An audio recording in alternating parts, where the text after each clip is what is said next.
அன்பிற்கும் நம்பிக்கைக்கும் உரிய என் உயிரினும் இனிய உடன் பிறந்தார்கள் அனைவருக்கும் என்னுடைய வணக்கம்.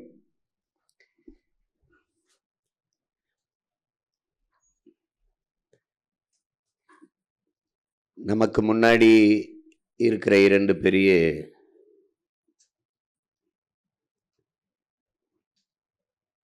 செயல் திட்டம், வேலை திட்டம் என்பது ஒன்று மாநாடு,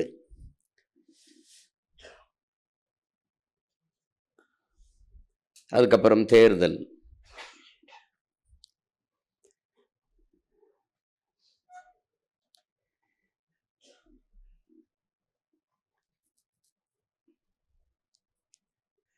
அதை எப்படி மாநாட்டை நடத்துவது, எப்படி தேர்தலை எதிர்கொள்வது என்றெல்லாம் நான் உங்களுக்கு விளக்க வேண்டிய அவசியம் இல்லை. முதுகலை படித்து கொண்டிருக்கிற மாணவர்களுக்கு இளங்கலை பாடம் அவசியமில்லை. ஒரு படையை நடத்தக்கூடிய ஆற்றல் பெற்றுவிட்ட நீங்கள் படை வீரருக்கான அடிப்படை பயிற்சி எடுக்க வேண்டிய தேவையில்லை. இங்கே பேசிய நம்முடைய தம்பிகள், குறிப்பாக அம்மா தமிழ்ச்செல்வி போன்றவர்களாம் சொன்னது, தம்பி திருமுருகன் எல்லாம் சொன்னது,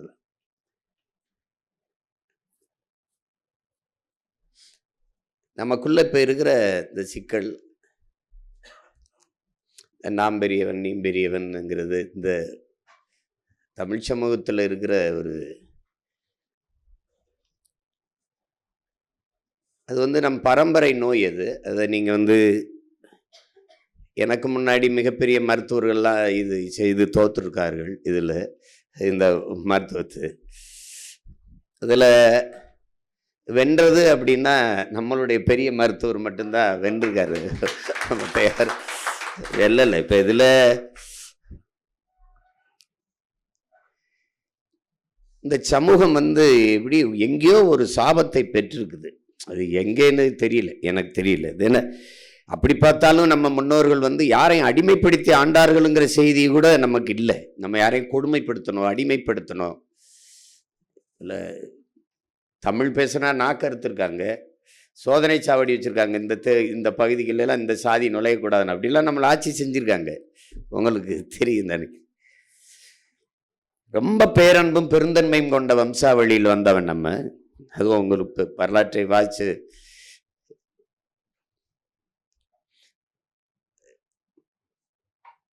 ஆழ்ந்து நம்ம இன வரலாறை வாசிக்கும் போது நமக்கு ஒரு வெறி வரும், கோபம் வரும். ஆனால் அதையும் தாண்டி ஒரு பொறுமையும் நிதானம் வரும்.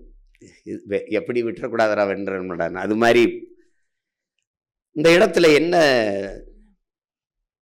மற்ற இனங்கள் எல்லாம் தனித்தனியாக வாழுது, ஆனால் கூடி செயல் செய்யுது. நம்ம மக்கள் கூடி வாழ்கிறாங்க, தனித்தனியாக செயல் செய்கிறாங்க, வேலை செய்கிறாங்க. அது ஒரு பெரிய பிரச்சனையாக இருக்குது இங்கே நமக்கு.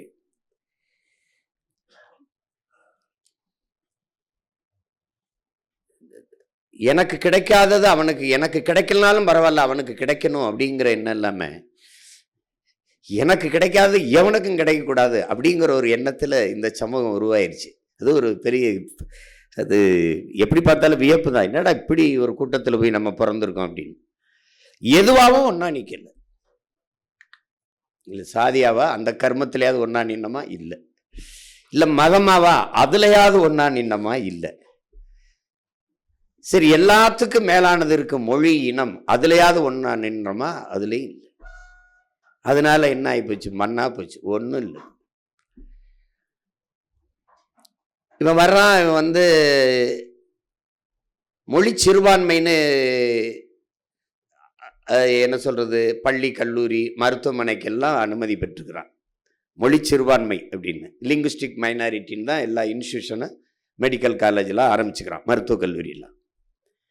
ஆனால் அரசியல் என்று வரும்போது இந்த நிலத்தில் தமிழர்களையே சிறுபான்மைன்னு அடிக்கிறான். வரலாற்றில் எங்கேயுமே மதத்தை வச்சு மனிதர்களை மதிப்பிடுவதில்லை. ஏன்னா முதலில் தோன்றியது மொழி, இனமா சாதி மதமான்னு கேட்டிங்கன்னா முதலில் தோன்றியது மொழி இனம்தான். ரொம்ப பின்னாடி ஒரு 2100 ஆண்டுகள் தான். சரி, புத்தனே எடுத்துக்கிட்டாலும் அவன் தான் ரொம்ப மூத்தவனாக இருக்கான். அவனே விடுதலும் ஒரு 2500 ஆண்டுகள் இருக்கும். அதுக்கு பின்னாடி இயேசு அப்படிலாம் கிறிஸ்தவம்னு பார்த்தாலும் ஒரு 2000, இப்போ என்ன ஒரு 2000 ஆண்டு, 2200, நபிகள் ஒரு 1800 அப்படி இருக்கும். அதுக்கு பின்னாடி அதுக்குள்ள உங்களுக்கு தெரியும், தமிழர்களுக்கு பிறப்பு வழியே சாதி கிடையாது, தொழில் வழியே தான் குடி. அது பிறப்பு சாதிங்கிறது தமிழ் சொல்லு இல்லை. அதான் நம்முடைய தாத்தா புரட்சி பாவலன் சாதி தமிழ் இல்லை, தமிழனுக்கு சாதி இல்லைன்னு சொல்றாரு. எவ்வளவு வழி இருந்தா சொல்லுவார் பாருங்க. இருட்டறையில் உள்ளதடா உலகம், சாதி இருக்கின்றது என்பானும் இருக்கின்றானே தமிழான்னு பாடுறாப்புல. இன்னும் இருட்டில் கிடக்கிறான்டா இந்த படுவாவின்றவுல. அவரே முதலியார் சங்கத்துக்கு தலைவராயிட்டாருன்னா கொடுமை தான். என்ன பண்ற, சகித்துக்கிறான் தமிழன், சகித்துக்கிறான். தமிழனுக்கு எப்பெருமே இல்லைனாலும் பரவாயில்ல, மலை போனா போட்டும், மதம் இருக்குல்ல, மொழி அது செத்துட்டு போட்டும், இன செத்துட்டு போட்டும், மணலெல்லாம் செத்துட்டு போட்டும், ஆறு போனா போட்டு, காடு போனா சாதி இருக்குல்ல, எது விட்டாலும் சாதியை விட்டுறக்கூடாதுன்னு நினைக்கிறேன். அதுல தான் இது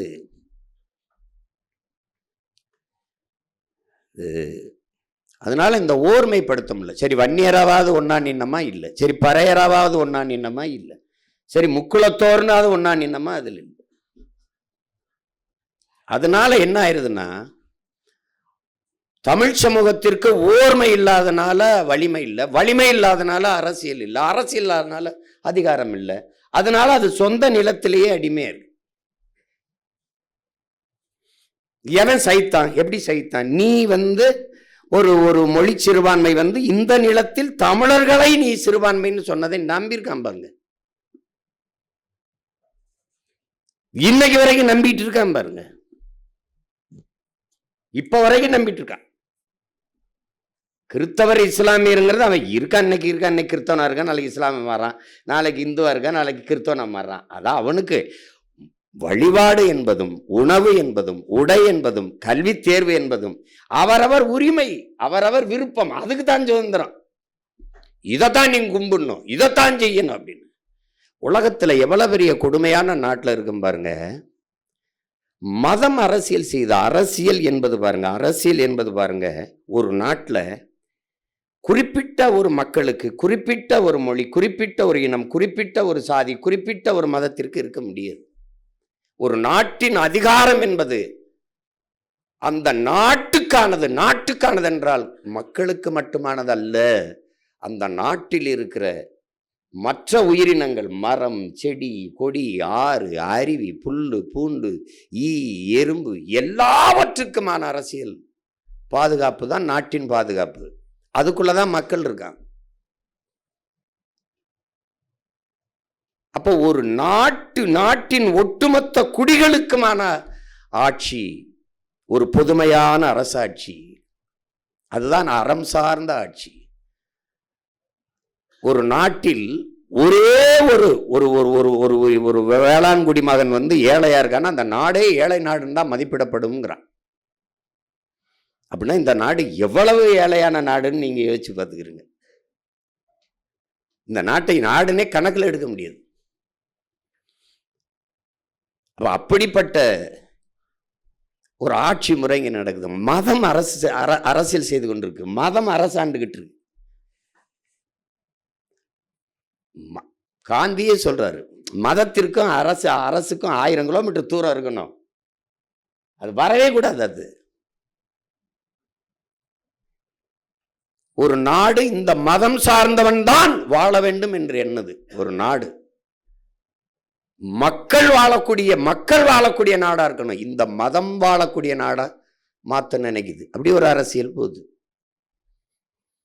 என் சாதி நல்லா இருக்கணும், என் சாதி நல்லா இருக்கணும்னு கூடி சாதியிலே, இந்த நாட்டில் சாதியிலே இல்லாதவன்கிட்ட அதிகாரத்தை கொடுத்துட்டு மண்டிட்டு நிக்குது. அததான் ஐயா சொல்றாப்புல, எல்லா சிறுத்தையும் இருக்கு, இந்த சிறுத்தை இப்படி இருக்குன்னு சொல்றது. என்னை கொண்டு அங்கே நிறுத்திட்டீல்னு அவருக்கு ஞாபகப்படுத்துங்க. அவர் பெரிய புலிங்கிறத ஞாபகப்படுத்துறோம் அவருக்கு.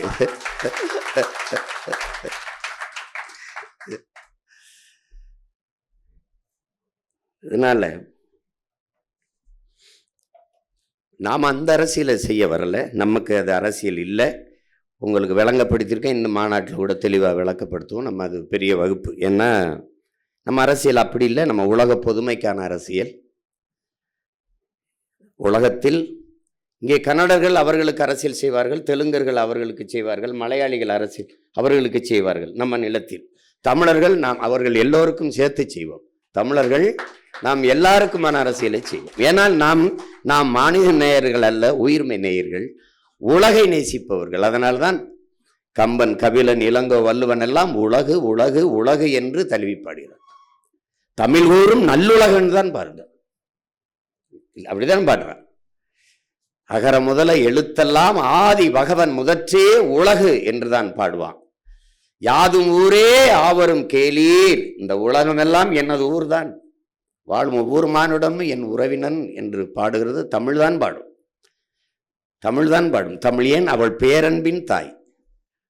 அவளுக்கு ஒருதான், அவளுக்கு பகைக்கு தெரியாது, ஆனால் பகை வந்தால் அதை மிச்சம் வைக்க தெரியாது. அதுதான் அவள்கிட்ட இருக்கிற ஒரு. ஏன்னால் தமிழன் அறம் சார்ந்து வாழ்ந்து நின்ற மறவன். அவனுக்கு மானம், வீரம், அறம் மூன்றும் உயிர் என்று வாழ்ந்த ஒரு இனக்கூட்டம் அது. இது மூணு இப்ப இருக்குதான்னு கேட்கக்கூடாது. அதெல்லாம் இப்ப இருக்குதுன்னா, நான் என்னுடைய சீமான் என்கிற ஒரு தனி மனிதன், நான் பிரபாகரன் என்ற பெருந்தலைவனை ஏற்றுக்கொண்ட அவன் மகன், என்னுடைய ஆள் மனதிலிருந்து மனச்சான்றின் வழியா பேசுறேன். நான் இந்த நிலத்தில் நடந்து கொண்டிருக்கிற, நிலவி கொண்டிருக்கிற அரசியலை அறவே வெறுக்கிறேன், அருவருக்கிறேன். இதை முற்றுமுழுதா கொளுத்திட்டு வேற ஒரு அரசியலை கட்டமைக்கணும்னு நினைக்கிறேன். அதனால இந்த இடத்துல அவனோட சேரு இவனோட சேரு கூட்டணி, என் தம்பிட்டு கூட முரளிகிட்ட சொல்லி அனுப்பலாம், பாலமுரளிட்ட. கூட்டணி கிடையாது, இங்க சீட்டணி நோட்டணி தான். என்ன கூட்டணி? கூட்டணினா என்னது? எதுல கூட்டு? எதுல கூட்டு? யார் யாரோட கூட்டு? எவன் கச்சத்தீவை எடுத்து கொடுத்தானோ அவனோட கூட்டு. யாரு? மீட்க போராடுவேங்கிறவன். எவன் இந்தியை திணித்தானோ அவனோடு கூட்டு. யாரு? எதிர்த்து போராடியவன். மாநில சுயாட்சி பேசியவன், மாநில சுயாட்சியை மறுப்பவன், மாநில உரிமையை பறிப்பவனோட கூட்டு. எப்படி கூட்டு? எப்படி? கச்சத்தீவை திருப்பி எடு. இந்த கட்சி, திராவிட கட்சி, மாநில கட்சிகள் கொடுத்ததுதான், திருப்பி எடுக்க வேண்டும் என்ற பேச்சுக்கு இடமில்லை, அவனோடு கூட்டு. எப்படி?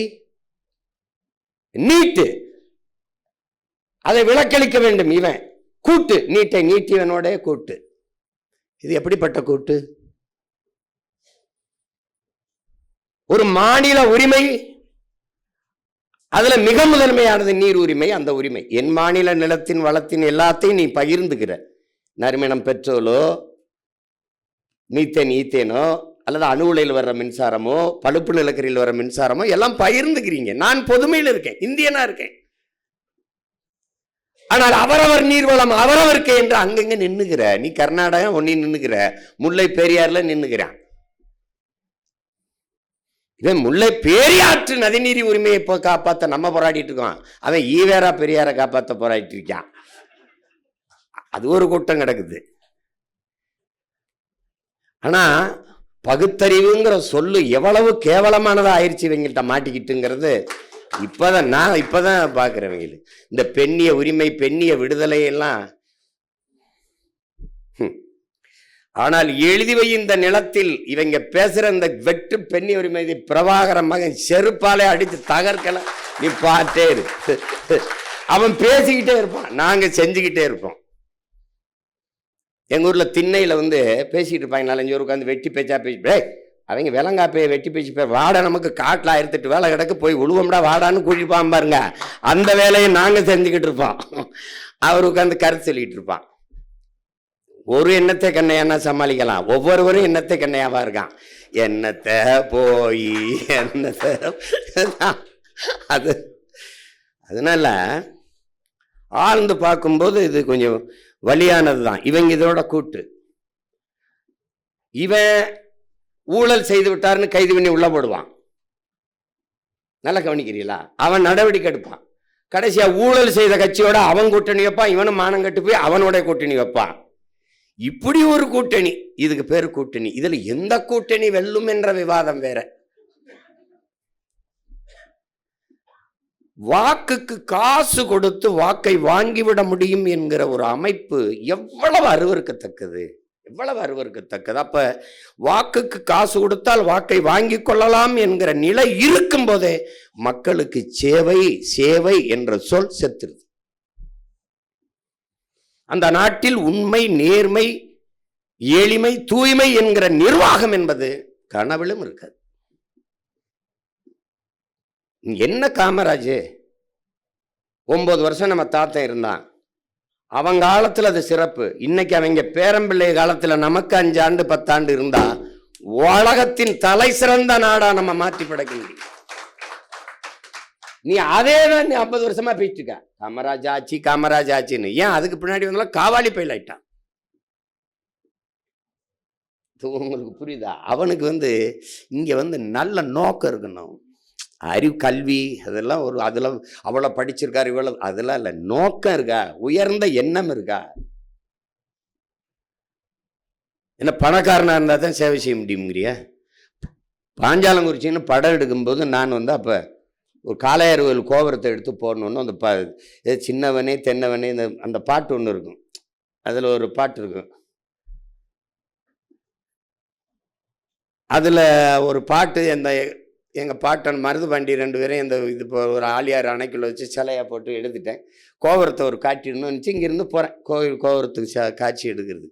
அப்போ ஒரு சின்ன ஒரு வண்டி கொடுக்குறாங்க, அதில் ஒரு கருவி மட்டும் இருக்குது, ஒளிப்பதி கருவி.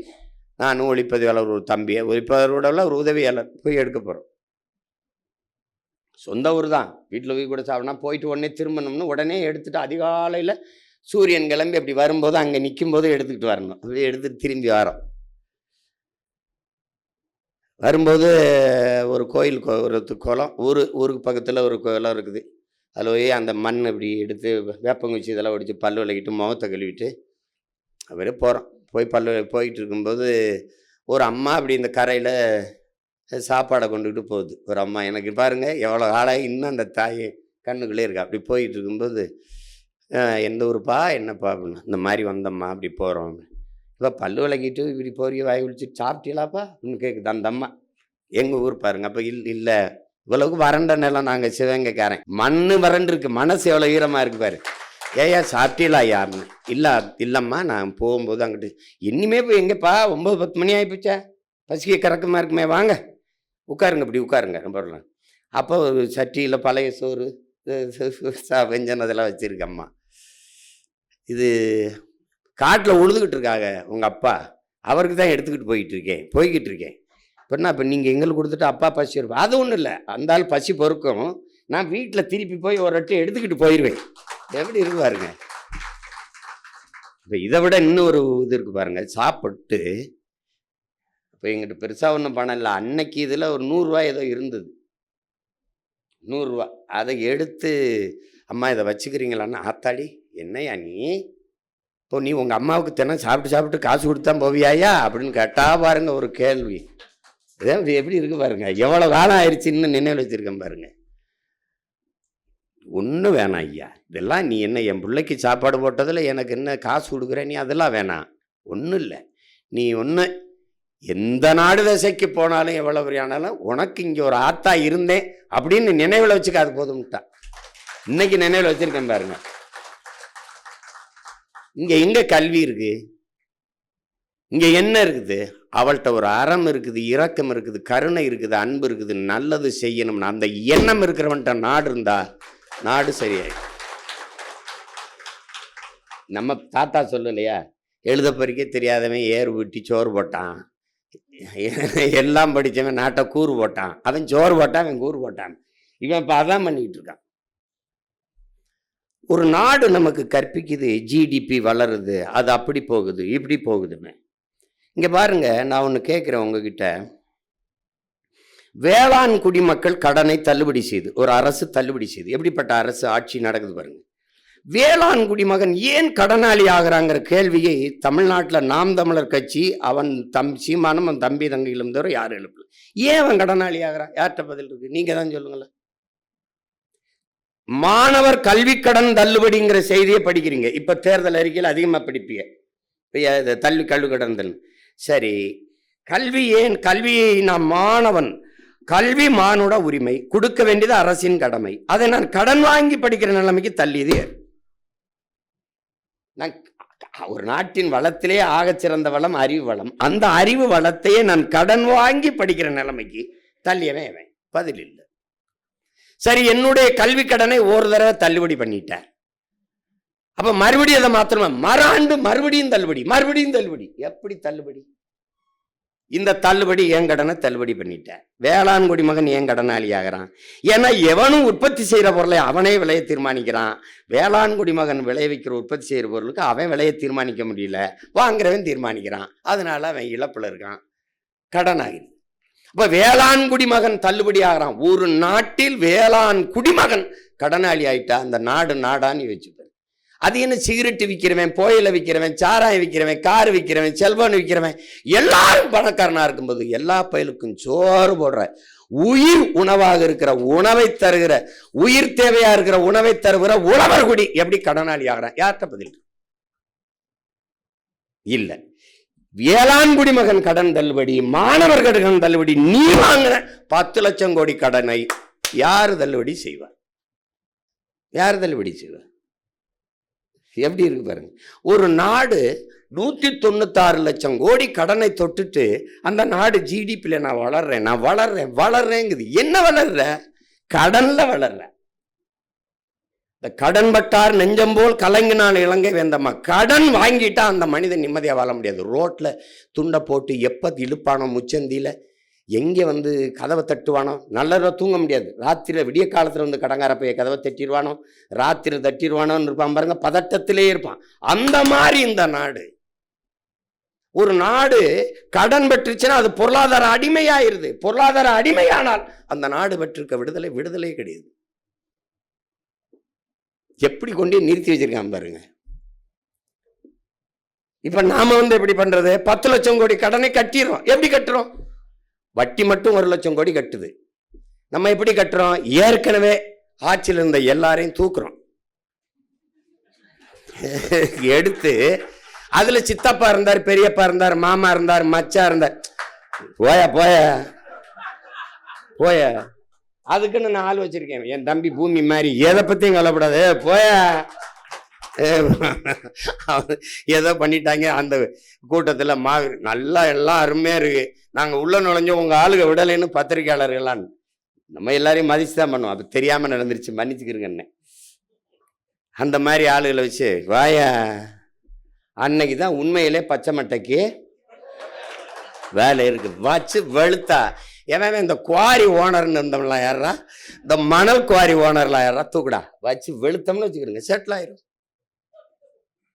உங்களால் நம்ப முடியுதா பாருங்க, கடந்த 15-20 ஆண்டுகளில் மட்டும் 75 லட்சம் கோடி அடிச்சிருக்கான் தமிழ்நாட்டில் மட்டும். 75 லட்சம் கோடி ஒரு மாநிலத்தில் இந்த 20 ஆண்டுகளுக்குள்ளே. என்ன கொடுமை பாருங்க. இப்ப இந்த தேர்தலில் ஒரு தொகுதிக்கு 30 கோடி, அப்படின்னா 234 கவனோட தம்பி வருது. 7000 கோடி வச்சுக்கிறோம். 7000 கோடி வச்சுக்கிறோம். 7000 கோடி 7000 கோடி முதலீடு செய்து வெல்லுகிற ஒருவர் மக்களுக்கு சேவை செய்ய வருவாரா? எப்படி, என்ன நோக்கத்தில் வரும்? ஒரு முதலாளி முதலீடுன்னதே அது லாப தேவைக்குத்தான், சேவைக்கு இல்லை. யாருமே செய்ய மாட்டாங்க. அது உலகத்தில் அது இயல்புக்கு மாறானது. அப்படி ஒருத்தனும் இல்லை இங்க. அது அந்த மாதிரி. இப்ப நம்ம எதுக்கு நிக்கிறோம் உங்களுக்கு தெரியாதில்ல. நீங்க இந்த குரலை தென்னரசு கூட சொன்னாரு போட்டதுன்ட்டு. அந்த காயங்களை நம்ம மறந்துடக்கூடாதுங்கிறதுல நீங்க முதல்ல யாருன்னு முதல்ல தெரிஞ்சுக்கிட்டு களத்துல நிக்கணும். இங்க பேசும்போதெல்லாம் தொண்டனுங்கிற வார்த்தை இந்த கட்சியில் கிடையாது. இங்கே தலைவன் கிடையாது. இப்போ நீங்கள் சொல்கிறீங்க சீமான்கிறவன் இருப்பான் போயிடுவான். தனி மனிதனை தலைமையே இருக்கிற முறையை ஒழிக்கணும். உயர்ந்த தத்துவத்தை தலைமையே இருக்கிறத கற்றுக்கணும். ஏன்னா லீ குவான் யூ இல்லை, அதே சிங்கப்பூர் தான். ஏன்னா அவன் வச்ச கட்டமைப்பு தத்துவம் இருக்கு. சேகுவாரா சொல்றான், ஒருவன் மரணித்து போவதாலேயே அவன் முன்வைத்த முழக்கங்களும் அவன் கொண்டிருந்த நோக்கமும் அவனுடைய செயல்பாடும் மரணித்து போவது இல்லை. அது இருக்குது. அப்ப அது வழி நடத்தும். அதுதான் அப்படி. இப்ப என் தலைவன் என்னோட இல்லை, ஆனால் முன்வைத்த தத்துவம் நம்மோடு இருக்கு, வழி நடத்துது. இது நம்ம ஒன்றும் இல்லையே, பலாயிரம் ஆண்டுகளா நமக்கு தத்துவங்கள் தான் இருக்குது, கருத்து இருக்குது, அறிவு செல்வம் இருக்குது. அது செயல்படுத்த ஆள் இல்லை. குடிதளி கோலோச்சும் மாநில மன்னன் அடிதொழி நிற்கும் உலகை தாண்டி தத்துவம் இல்லை. எங்கள் திருநாட்டில் எங்கள் நல்லாட்சி என்கிறான். எங்கள் திருநாட்டில் எங்கள் ஆட்சி, என் நாட்டில் என் ஆட்சி அப்படி சொல்ல வேண்டியதான அவன். எங்கள் திருநாடு, அதில் எங்கள் நல்லாட்சிங்கிறான். புரியுதா உங்களுக்கு? அதை சொல்றதை நீங்க கவனிக்கணும். ஆங்கிலம் ஒன்றே கற்றார், அதற்கு ஆக்கையோடு ஆவியும் விற்றார், அவர்களே தாங்களே அந்நியரானார். நாடு விடுதலை அடைகிறதுக்கு முன்னாடி ஒருத்தன் பாடுறான், இவங்கெல்லாம் வந்து ஆங்கிலம் படிங்கிறாங்க, படிச்சு இப்போ ஆங்கிலத்தில் மோகம் கொண்டு படிக்கிறீங்களா, அந்த காலத்திலே இந்த வேலையை செய்ய தொடங்குறாங்கன்னு நினைச்சு பாடியிருக்கான் ஒருத்தன். காலஞானத்தில் ஆங்கிலம் ஒன்றையே கற்றார், அதற்கு ஆக்கையோடு ஆவியும் விற்றார், தாங்களே அந்நியரானார். ஒரு வார்த்தையை போடுறான் பாருங்க, செல்ல தமிழின் தொடர்பற்று போனாருங்கிறான் பாருங்க. ஏன் தமிழின் தொடர்பற்று போகணும்னு சொல்லவே, செல்ல தமிழின் செல்ல தமிழடா அப்படின்னு. அது மாதிரி எங்கள் திருநாட்டில் எங்கள் நல்லாட்சிங்கிற ஆட்சி அப்படின்னு சொல்லலவே. அதை நிறுவுறதுக்கு நிக்கிறோம்ங்கிறத நீங்க கவனத்தில் வச்சுக்கணும். நீங்க எல்லாரும் பன்னெடுங்காலமாக அடிமைப்பட்டு கிடக்கிற தமிழர் என்கிற தேசிய இனத்தின் விடுதலைக்கு நிற்கிற ஒரு அரசியல் படையில் வீரர்கள், இராணுவ வீரர்கள். நீங்கள் சீருடை அணியவில்லை, கருவி ஏந்தவில்லை, மாறாக அறிவாயுதம் என்கிற கருத்தியலை ஏந்தி நிற்கிறீர்கள். ஒரு அடிமை தேசியனத்தின் விடுதலை படையில், அந்த விடுதலைக்கு போராடுகிற புரட்சிகர அரசியல் படையில் நீங்கள் தளபதிகள். இதில் ஆண் பெண் இந்த பாலியல் வேறுபாடு கிடையாது. நம்முடைய கோட்பாடு இந்த பெண்ணிய உரிமை, பெண்ணிய விடுதலை அதெல்லாம் கிடையாது. அது அந்த வெற்றி சொல்ல முதல்ல ஒழிக்கிறோம். அது ஏதோ ஒரு தனியா ஒரு வேலை மாதிரியே பேசிட்டான். உங்களுக்கு இந்த சாதிய ஒழிப்பு பேசுறான் பாத்தியா, அவனை ஒழிச்சுனா சாதி ஒழிஞ்சிரும். இவன் இந்த சாதி ஒழிப்பு பேசுற எல்லா யோக்கிய பயலுக்கும் தன் சாதி தவிர பிற சாதி ஒழிக்கிறது, இதான் வேலையே. உண்மையா இல்லையா சொல்லு?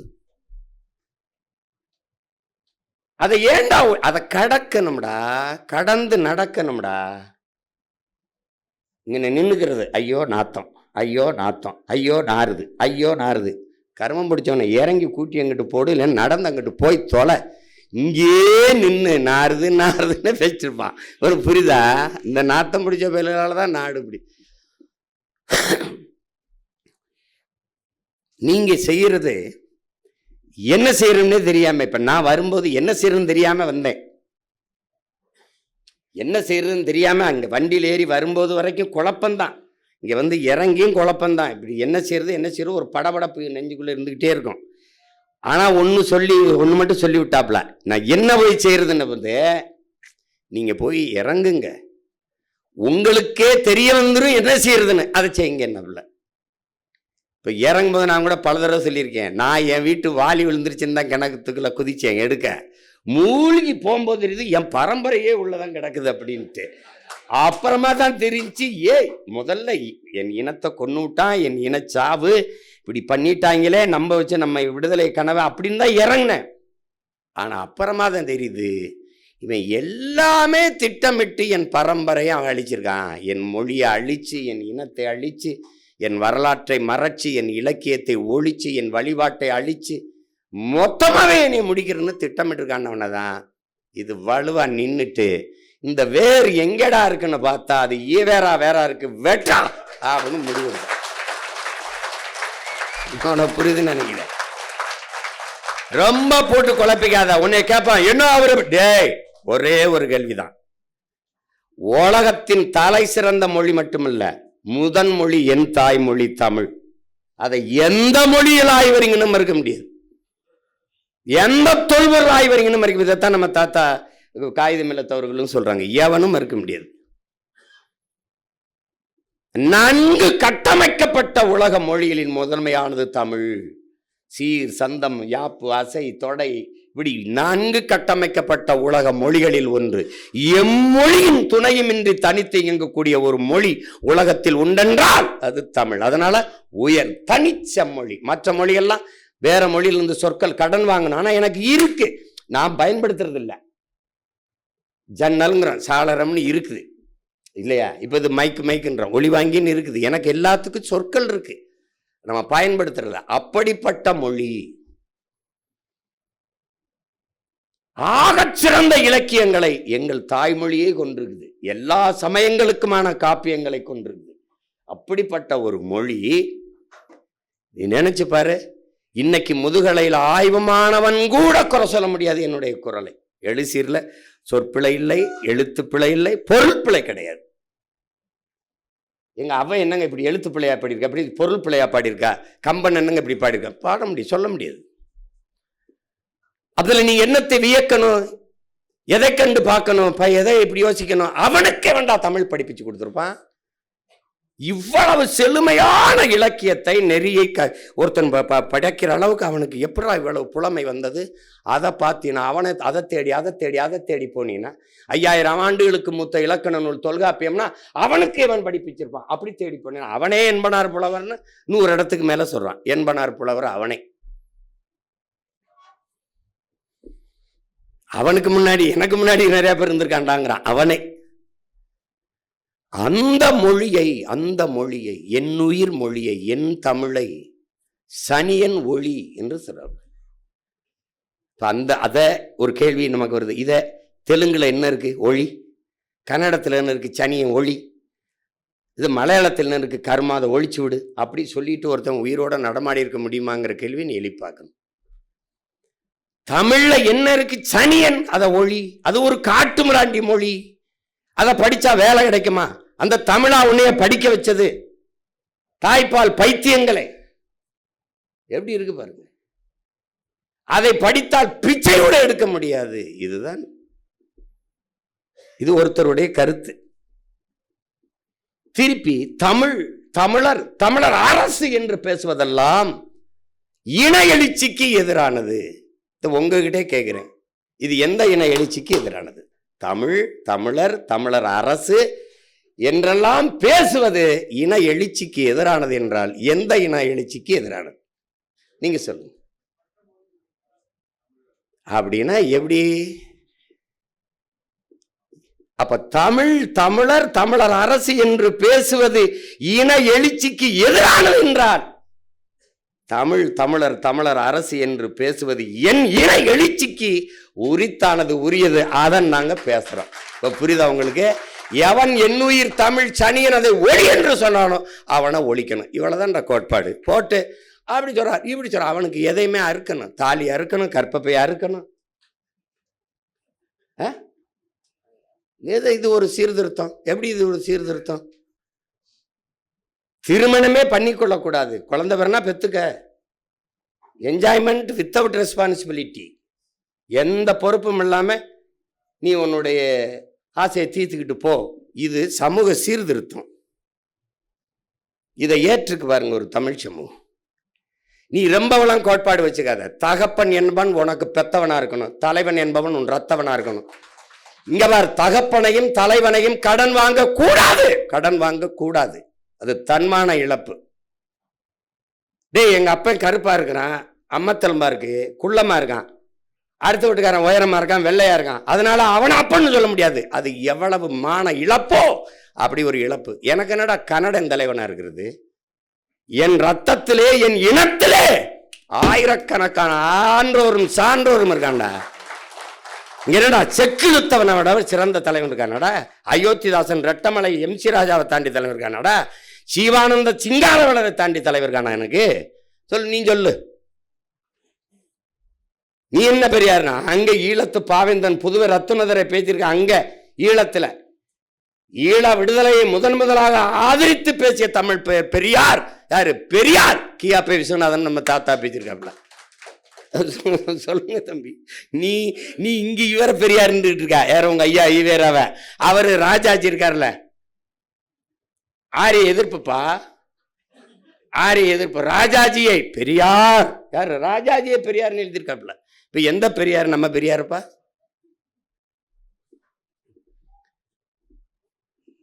அண்ணல் அம்பேத்கர் சொன்னதை தான் நீங்க வச்சுக்கணும். நம் மீது சுமத்தப்பட்ட சாதி இழிவை துடைத்தெறிய போராடாமல் இருப்பதை விட செத்து ஒழிவது மேலானதுன்னாரு. அதே வாசகத்தை திருப்பி போடு. நம் மீது சுமத்தப்பட்ட திராவிட இழிவை, திராவிட தீண்டாமையை துடைத்தெறிய போராடாமல் இருப்பதை விட செத்து ஒழிவதை மேலானது. தன்மானமிக்க ஒவ்வொரு தமிழனும் பிறவி கடமையாக எடுத்து செய்யணும். பேத்தெரியணும்டா. திராவிடம்ங்கிற சொல், திராவிடம்ங்கிற அடையாளமே இருக்கக்கூடாது. இவ்வளவு தூரம் கொண்டு வந்து நிறுத்திட்டான். இவ்வளவு தூரம் விட்டு போயிரும் நினைக்கிறியா நீ? என்ன நம்ம எத்தனை ஆண்டுகளாடா முருகனை கும்பிட்டாங்க. இப்ப எந்த முருகன்டா சிலையா இருக்கு? இப்ப எந்த முருகன் இருக்குது? திருமண அழைப்பிதழா, நாட்காட்டியா அச்சிடும் போது அண்ணன் வரைஞ்ச முருகன் தான் இருப்பான். அப்படி நிறுவும் போது நம்ம மாற்ற மாட்டோமா? எல்லாத்தையும் மாற்ற மாட்டோமா? என்ன நீ நினைச்சுக்கிட்டு இருக்கா நீ? கர்நாடகால விண்ணூர்தி நிலையத்தை விட்டு வெளியே வந்தா கெம்பே கவுடான் அவன் மன்னனை வச்சிருக்கான். தனியார் விண்ணூர்தி நிலையம் அதானி வச்சிருக்கான் மகாராஷ்டிரால. வெளியில வரும்போது வீர சிவாஜி இருக்கான். நீ சென்னை விண்ணூர்தி நிலையம் வெளியே வரும்போது என் வீர பாட்டி வேலுநாச்சியாரை நிறுத்தி வீர மாதா எங்க சொல்லுங்க, என் தமிழ் பரம்பரையின் மான மகள் மான மரத்தி வேலுநாச்சியார் மண் உன்னை வரவேற்குன்னு நிறுத்தி விட்டுருவேன். நீ ஒன்னும் தப்பிக்க முடியாது. நீ இந்த மதுரை விண்ணூர்தி நிலையத்துக்கு வந்து எங்கள் தாத்தா முத்துராமணி தேர் பேரில் ஒரு தூக்கி தருது, தாத்தா இமானுவல் தேரில் வைக்க தருது. 2 பேருக்கும் பொதுவாக ஒரு தெரியும், ஒரு பாண்டியன் ஒரு தெரியும். தலையலங்கானத்து செருவன்ற பாண்டியன் நெடுஞ்செழியன் விண்ணூர்தி நிலையம் ஒருத்தனும் அடிச்சுக்க மாட்டான். இவ்வளவுதானே. இவங்க என்னென்ன வேலை பண்ணியிருக்கான்? இந்த போத்தீஸுக்கு ஏற்ற மாதிரி பல 100 கோடியில் ஒரு மேம்பாலம் இருக்கு. போ, அந்த மேம்பாலத்துக்கு பேர் என்ன? ஜே அன்பழகன் மேம்பாலம். யாரு ஜே அன்பழகன்? யாரா சொல்லு. எங்க அண்ணனுக்கு ரொம்ப நெருக்கமான நண்பர் பையன். அவர் இந்த நாட்டுக்கு என்ன செஞ்சிருக்காப்ல? அவ்வளவு. திமுகவின் மாவட்ட செயலாளர், சட்டமன்ற உறுப்பினர். அவருக்கு மேம்பாலம். இங்கே எதுக்கு சவுந்தரபாண்டியன் நாடார் இருந்தால், நடேசனார் எதுக்கு இருந்தார், இந்த நடேச முதலியார் எதுக்கு இருந்தார், இந்த அயோத்திதாசர், ரெட்டமலை சீனிவாசன், MC ராஜா, சிங்காரவேலர், இந்த ஜீவானந்தம், இவங்கெல்லாம் எதுக்கு இருந்தாங்க முன்னவங்க? ஏன் அவங்க பேரெல்லாம் அதில் வச்சா தகுதி இல்லையா? அதுக்கு அடையாளத்தை மறைப்பது. எங்கே சுத்தினாலும் உங்களுக்கு ஒன்று தான் இருக்கு. நீங்க தன்னை முன்னிறுத்திக்கிற முயற்சி பண்ணும்போது மண்ணையும் இனத்தையும் பின்தள்ளுறீங்க. நீங்கள் பிறந்த உங்கள் மண்ணையும் இனத்தையும் முன்னிறுத்தும் போது உங்களை பற்றி நீங்க இங்கே நிற்கிறேன், என் பேர் அங்கே இருக்கு, என்னை முன்னாடி உள்ள பின்னாடி உள்ள அதெல்லாம் வராது. ஒரு லட்சியவாதிக்கு அதெல்லாம் என்ன தோணாது. உலகம் முழுமைக்கும் இருக்கிற தத்துவங்கள் என் அன்பிற்குரியவர்களே, கைகட்டி வேலை செய்ய தயாராக இல்லாதவன் கை நீட்டி கட்டளை இடுகிற தகுதியை பெறமாட்டான். உங்களுக்கு புரியுது நினைக்கிறேன். எது ஒன்றையும் இழக்க தயாராக இல்லாதவன் பெரிதொன்றை அடைய முடியாது. தன்னை தாழ்த்தி கொள்ள தயாராக இல்லாதவன் தலைமை ஏற்கிற தகுதியை பெறமாட்டான். நல்ல மாணவன் தான், நன்றாக கற்கிற நல்ல மாணவன் தான் நல்ல ஆசிரியராக ஆக முடியும். நான் பள்ளிக்கூடமே போக மாட்டேன், நான் படிக்கவே மாட்டேன், ஆனால் என்னை பேராசிரியர் ஆக்குன்னா அது எம்பிட்டு பெரிய சேட்டை அயோக்கியத்தனமோ அப்படிப்பட்டதை ஒரு வேளையும் செய்ய மாட்டேன். என்னை மாநிலத்தில் போற்று. யாரும் இங்கே கோழி குண்டு அடித்து கிச்சு கிச்சு தாம்பலாம் ஆடிக்கிட்டு இருக்க பிள்ளைகள் கிடையாது. 3 சீட்டு 4 சீட்டு ஆடுற ஆட்டமும் கிடையாது. இங்கே தேவையில்லாமல் ஒருத்தரை நீக்கிறதுக்கோ தேவையில்லாமல் ஒருத்தரை சேர்க்கறதுக்கோ அப்படிலாம் இங்கே யாரும் மனநோய் கொண்ட பைத்தியங்கள் இங்கே யாரும் உட்கார்ந்துருக்கல. ஒரு தேசியன விடுதலை என்கிற புனித கனவை கொண்டு நிற்கிற போராளிகளின் கூட்டம் இது. மாசேத்துங் சொல்றாருல, நாங்கள் வன்முறை மீது தீராத காதல் கொண்ட மனநோயாளிகள் அல்ல. அதே தான் நாங்க சொல்றேன். நாமல் இதெல்லாம் இது நம்ம நோய் இல்லது, நாம் தேசியன விடுதலைக்கான போராளிகள், புரட்சியாளர்கள். அதனால இந்த இதெல்லாம் இல்லை. நான் என்ன சொல்றேன், உங்கள்கிட்ட திரும்ப திரும்ப சொல்றேன், இந்த பயணத்தை நான் சரியாக கொண்டு போவேன், வழிநடத்தின்னு நம்பிக்கை இருந்தால் என் பின்னாடி தொடரலாம், பின்தொடரலாம். இல்லைன்னா விலகி நின்றலாம். நீங்கள் வெளியில போய் வைக்கிற விமர்சனங்கள் எல்லாம் என்னை சிதைக்கும், எங்களை சிதைக்கும் என்று நினைத்தால் அது உங்களுடைய புரிதல் குறை. அது எங்களை எப்போதும் செதுக்கி கொண்டிருக்கும், வெறியேற்றி கொண்டிருக்கும். இந்த அயோக்கியப்ப எல்லாம் போய் என்ன பேச்சு பேசுறான் பாரு, இவனுக்கு எதிராக வென்று காட்டணும்டா, இவங்களை ஒழிக்கிறதுக்காக வென்று காட்டணும்டான். அதனால அதெல்லாம் எங்களுக்கு தெரியும். உளியின் வழிதாங்காதவன் சிலையாக முடியாது, புண்படாதவன் பண்பட முடியாது. புல்லாங்குழலே சான்று. அது நெருப்பில் காய்ச்சிக்கிட்டு அந்த கம்பியை கொண்டு போய் அதில் ஓட்டையை போடும்போது அது உடம்பு சூடு தாங்களேன்னா அது எப்படி இனிமே ஈஸியாக தரக்கூடிய புல்லாங்குழலாக மாறும். நான் பல முறை சொல்லிட்டேன். முந்தி கொண்ட முதல்கள் கோயிலின் படிக்கல்லாக இருக்குது, கடைசி வரை காத்திருந்த கல் தான் கலசம் ஏறுதுன்னு. கோயிலில் சிலையாக இருக்கிறதும் ஒரே மலையில் வெட்டப்பட்டது தான். படிக்கல்லா வாசலில் ஏறும்போது மிதிபடுற கல்லும் ஒரே இதில் வெட்டப்பட்டது தான்.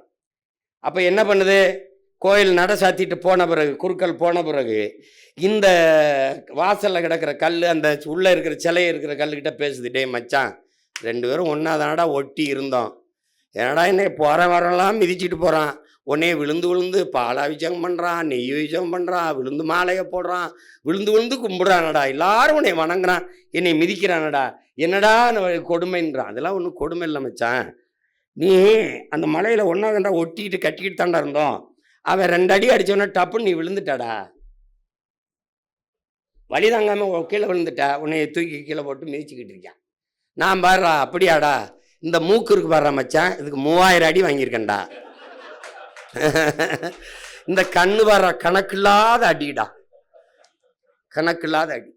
இந்த காது, ஐயோ அடிச்சாம்பார் அடி.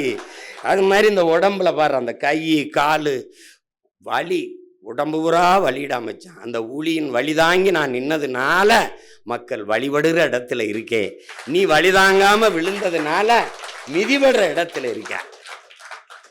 இதுதான் வாழ்க்கை. இதை புரிஞ்சுக்கணும். நீங்க உங்களுக்கு பொறுப்பு வரணும்னா நீங்க ஒரு வரலாற்றை படிச்சிங்கன்னா அது உங்களுக்கு பொறுப்பு வந்துடும். அது நமக்குன்னு ஒரு வரலாறுன்னு இல்லை, செய்திகள் இலக்கிய சான்று தான் இருக்கு. நம்ம எடுத்து சொல்கிறோம். நீங்கள் கண்ணு முன்னாடி நம்ம இனச்சாவை பாருங்கள், இன்னைக்கு நம் நிலமும் மக்களும் நிற்கிற நிலைமையை பாருங்கள். எந்த உரிமையும் இல்லை, காற்று இல்லை, நீர் இல்லை, நஞ்சில்லாத உணவு இல்லை. பிறக்கிற குழந்தை ஏன் புற்றுநோயாக பிறக்குது, புற்றுநோயோட பிறக்குதுங்கிற கேள்வியை எழுப்புனீங்கன்னா உங்கள் பொறுப்பும் கடமையும் உங்களுக்கு உணவு வந்துடும். இப்போ அந்த இடத்துல போட்டி இருக்கணும். என் தம்பி சொல்கிறான், அந்த தொகுதியில் 400க்கு மேற்பட்ட இதை கொடுத்துட்டாங்க, ஏதோ தேனியில் ஏதோ ஒரு இதில் சொன்னான், போடியில் கொடுத்துட்டாங்கன்னு. அது மாதிரி போட்டி போடும். இன்னும் BLA 2 அந்த இதை கொடுக்கறதுக்கெல்லாம் பொறுப்பு வரணும். பொறுப்புன்னு சொல்கிறது காரணம், பொறுப்பாக அந்த வேலையை செய்வார்கள், அதனால் அவர்கள் பொறுப்பாளர்கள் அப்படின்னு போடுறோம். நீங்கள் அந்த இடத்துல பொறுப்பாக இல்லைன்னா அந்த வேலை பொறுப்பற்று போயிடும். இதெல்லாம் உங்கள் அடிப்படை கடன் வேலை. அதான் ஒவ்வொருத்தரையும் நினைவூட்டிக்கிட்டு இருக்க வேண்டியிருக்கு. ஏப்பா அதை கொடுத்துட்டீங்களா, ஏப்பா அதை செஞ்சிட்டீங்களா. 2வது, உங்களுக்கு இந்த மாதிரி என் தம்பி சொன்ன மாதிரி மிக வேலையை எளிதாக பிரித்து கொடுத்தேன். இந்த தென்னரசு கூட சொன்னார், நீங்கள் மொத்தமாக இருக்க முடியாது, வளர்கிற பிள்ளைகள் நம்ம எளிய சுமை. ஆமாம், இனிய இனிய இனிய பயணம், அது எளிய சுமை அப்படின்னு நான் சொன்னேன். வேலையை சிறிதாக்கு, வெற்றியை எளிதாக்குன்னு பிரித்து கொடுத்தேன். அந்த வேலையை சிறிதாக்குறது என்னன்னா, நீங்கள் யாராவது இருங்க, உங்கள் வாக்ககத்துக்கு போயிருங்க. நீங்கள் மாநிலத்தில் ஒருங்கிணைப்பாருங்க, மண்டலத்தில் இருங்க, இளைஞராக இருங்க, இல்லை மாணவர் பாசம், மீனவர் பாசனம், மகளிராக, உங்கள் வாக்ககம் எது, நீங்கள் எங்கே ஓட்டு போடுவீங்க அந்த இடத்துல போய் நின்றுக்கிறீங்க. உங்களோடு வேலை செய்ய ஒரு 8 பேரை குறைஞ்சது சேர்த்துக்கிறீங்கன்னு சொல்லுது கட்சி. 10 பேரை கூட சேர்த்துக்கிறீங்க, 8 பேர் அது சேர்த்துக்கிறீங்க. அது ஒரு பூத்து ஏஜென்ட்டுனோ வாக்கக முகவர்னோ அந்த கட்சி சொல்ல விரும்பலை. கிளை என்று சொல்ல விரும்புது. அந்த கிளையை கட்டிட்டு நில்லுங்க. உங்கள் இலக்கு ஒண்ணு வச்சுக்கிறீங்க. என் வாக்குகத்தில் வெற்றி வாக்கு என் இலக்கு, இவ்வளவுதான். நீங்க அங்க போய் இது திமுக நிக்குது, அதிமுக நிக்குது, அது எவன் நிக்கிறான்ல, நான் நிக்கிறேன் இங்க, அதுதான் இங்க. ஏன் நீ புலி 1000 விலங்குகளோட நின்னாலும் தனிச்சு நிக்கிற திமிரோட நிக்கும். தனியா நிக்கும். 1000 மிருகம் சுத்தி நின்னாலும் புலி தனியா நிக்கும். தனித்து நின்றாலும் 1000 மிருகங்களோடு நிக்கிற திமிரோடு நிக்கும். அப்படி நீ அங்க போய் நின்னுக்கணும். நீ ஏன் நீ வந்து நாடே வெல்லணும்னு நீ நினைக்கிற? அது உன் வேலை இல்லை. நாடே தோத்தாலும் சரி என் தொகுதியில் நான் வெல்லுவேன். அது யாருக்கு வேணும்? ஒவ்வொரு வீரனுக்கும் வேணும். என் தொகுதியை தோற்றாலும் சரி என் வாக்ககத்தில் நான் வெல்லுவேன். அப்படி ஒவ்வொரு வீரனும் முடிவெடுத்து விட்டால் தொகுதி வெல்லும், நாடு வெல்லும். இவ்வளவுதான். That's all your honour. தலைவர் என்ன சொல்றாரு? எவ்வளவு எத்தனை கிலோமீட்டர் பயணமானாலும் ஒரு காலடி தடத்தில் தான் தொடங்கி ஆகணும். நம்ம ஊர்ல சொன்ன 1 100 ஒருமிக்க 100 நம்ம ஊர்ல 1 போட்டுதான் அப்புறம் 1 லட்சம் போடணும். நீங்க எடுத்தோடனே 1 லட்சம் அப்படி பண்ண முடியாது. இதைதான் மார்ட்டின் லூதர் கிங் நமக்கு என்ன சொல்றான்? நீ ஏண்டா மொத்தமா அப்படி பார்த்து 100 படிக்கட்ட பார்த்து அப்படி இப்படி பார்த்துக்கிட்டு இருக்கடா, கிறுக்கு பல இப்படி பாரு, 5 படி தாண்டா இருக்கும் என்ன சொல்றான்? நேரா இப்ப நான் பார்த்தா எனக்கு 5 படி இருக்கு. ஏறி அங்க போயிட்டேன்னா அங்கிருந்து பார்த்தா 5 படி தான் இருக்கு. இப்படி 100 படி அப்படி பார்க்காதடா பைத்தியக்கார பல. முதல்ல நம்பிக்கையோடு ஒரு படியில் முதல் அடியை எடுத்து வைடாங்கிறான். அதுதான் இப்ப. அப்ப உன் வேலை என்ன? போப்பாங்க. நாளைக்கு அவர் கேட்பாரு, என் பூத்துல இந்த பாருண்ணே அண்ணே வெற்றி ஓட்ட தொட்டேன், என் பூத்துல அதிக வாக்கு. இப்படி ஒவ்வொருத்தனும் காட்டிட்டா நாடு நம்ம கையில். அங்க போய் என்னைய மதிக்கல, என்னை கூப்பிடல, இது ஒருங்கிணையில, அவன் வேலை இவன். அங்கிருந்து ராத்திரியில எனக்கு செய்தி, நாமளே பெரிய செய்தி, நமக்கு ஒரு செய்தி போடுறான் பாருங்க. ஒரு வேலையும் இங்க நடக்கவில்லை. இந்த மாநில ஒருங்கிணைப்பாளர் ஏனென்றே தெரியவில்லை. அவர் அங்க நான் எவனை பிடிச்சி எழுப்புறது போட்டு ஏப்பா அந்த ஒருத்தர் இருக்கான்ல ஊருக்கு இழைச்சவன் பிள்ளையார் விளாண்டி மாதிரி, இந்த பாக்கியராஜா அவன் அதை கவனிக்கிறான்னு போட்டு எப்பா அதை பாருப்பா, எப்பா ஏய் அது என்ன பாருப்பா. அப்புறம் அந்த பகுதியில் எவனாவது இருக்கானா நம்மளை மாதிரியே பாவப்பட்டவன் 2 பேர் இருப்பான். இந்த பெஞ்சு இந்த பக்கமெல்லாம் பெஞ்சுக்கு தள்ளிடுறது. டே பெஞ்சு இது என்னன்னு பாடுறான், இந்த கட்டு வரேன். ஐய கொஞ்சம் புரிந்துணர்வோடு நீங்க போட்டி பொறாமை வேணாம்னு நான் சொல்லலை. பொறாமைனா என்ன? ஒருவேளை இவன் வந்து அதிக ஓட்டு வாங்கிடுவானோ, அண்ணன்ட்ட நல்ல பேர் வாங்கி போறாம இருக்க, அவனை விடக்கூடாதுன்னு சொல்லக்கூடாது, நாம விட்டுறக்கூடாதுன்னு நினைக்கணும். நீ நினைக்கிறா அவனை விடக்கூடாது, எப்படியாவது ஒழிச்சு போறணும். சரிதான் என்ன என்னடா அதுதான் உண்மையா? பாருங்க, இதை ஒழிக்கணும். நீங்க புதிதாக இந்த பயணத்தை தொடங்கி வரல. தலைவர் 35 ஆண்டு போராடி இருக்காரு. 35 ஆண்டுகள் ஆயுதமேந்தி சரியா 30 ஆண்டுகள். நாம் அதில் 15 ஆண்டுகள் நாம் அறவழியில் போராடிட்டோம். அறிவாயுத ஐந்தி அரசியல் களத்தில் தேர்தல் களத்துக்கு 10 ஆண்டுகள் வந்துட்டோம். 16 வந்தோம், இப்போ 26, 10 ஆண்டு நிறைவுறுது. நீங்கள் நினச்சி பாருங்கள், நம்ம வெள்ளலைன்னு நினைக்கிறீங்க. முதல்ல ரெட்டை மெழுகுவர்த்தி ஒன்று கொடுத்தான், அப்புறம் தூக்கிட்டான். அப்புறம் நமக்கு இந்த கை கட்டின இந்த கரும்பு விவசாயியை கொடுத்தான். கண்ணா கிசான், நான் தான் அதை விவசாயின்னு வச்சு கொண்டு போனேன். அப்புறம் திருப்பி அதை தூக்கிட்டான். அப்புறம் மைக்குன்னு ஒன்று கொடுத்தான். மைக்கை நம்ம விட்டோமா? இந்த மைக் உண்மைக்கு, நேர்மைக்கு, வாய்மைக்கு, தூய்மைக்கு, இந்த மைக்குன்னு நம்ம விடலையே. இது பேரறிஞர் அண்ணா பேசிய மைக், மார்ட்டின் லூதர் கிங், இது அறிஞர் சாக்ரட்டிஸ், நம்ம விட்டோமா? அங்க தெய்வ திருமகன் எங்கள் தாத்தா பேசியது, பெருந்தலைவர் காமராஜர் பேசியதுன்னு போட்டு அதில் போட்டு வந்தோம். வந்து அதுலேயே அங்கீகாரத்தை பற்றி எந்த சின்னத்தை எடுத்தானோ அதே சின்னத்தை கொடுத்தான். இப்ப அந்த சின்னம் நிலையான ஒரு சின்னமா மாத்திருக்கோம். இது வெற்றி தானே? இது வெற்றி தானேப்பா. அப்புறம் சட்டமன்றம் நாடாளுமன்றத்துக்குள்ள போய் செய்ய முடியாததெல்லாம் நம்ம செஞ்சுக்கிட்டு இருக்கோம். இங்க எங்க ஐயா அம்பேத்கராஜன் ஐயா சொன்னாங்க பாருங்க, எவ்வளவா ஆளுமையோட பேசுனாங்க பாருங்க ஐயா, எவ்வளோ அனுபவத்தோட தெளிவாக எடுத்து வச்சாங்க பாருங்க. இன்னைக்கு காட்டுப்பள்ளியில் அந்த கட்டுமானம் அப்படியே நிற்குதுன்னா காரணம் நாம் தமிழர் கட்சி தான். திருவொற்றியூரில் அண்ணனை திட்டமிட்டு அவன் தோக்கடிக்க வேண்டிய தேவை இருந்ததுனா, இவன் வென்றுட்டானா கொண்டுட்டான்னு தான் அங்கே அவனை தோக்கடிக்கிறான். நம்மை வீழ்த்த துடிப்பார்கள், ஊடகங்கள் மறைக்கும். காரணம், கார்ப்பரேட் கூட்டாண்மை முதலாளிகளுக்கு எதிரானவர்கள் நாம், நிலத்தின் வளத்தை கொள்ளையடிப்பவர்களுக்கு எதிரானவர்கள் நாம். அதனால நம்மளை வளர விடக்கூடாதுன்னு நினைப்பான். நம்மை மட்டும் இல்லை, எவனவன் என் மொழி, என் இனம், என் நாடு, என் மக்கள், என் மலை, என் காடு, என் அருவின்னு பேசுறானோ அவனெல்லாம் ஒழிப்பான்.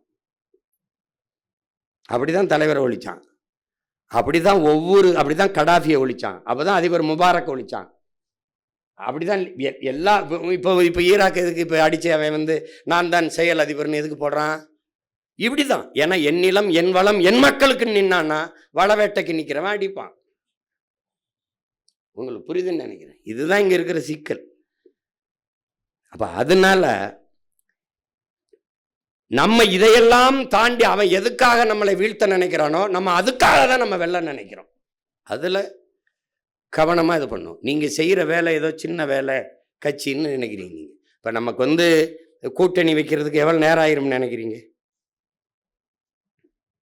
எவ்வளவு நேரம் ஆயிரும்னு நினைக்கிறீங்க? எனக்கே கூட அவங்க பேசும்போது என்னடா ரொம்ப கஷ்டமா இருக்க, போயிடுவோமான்னு கூட கை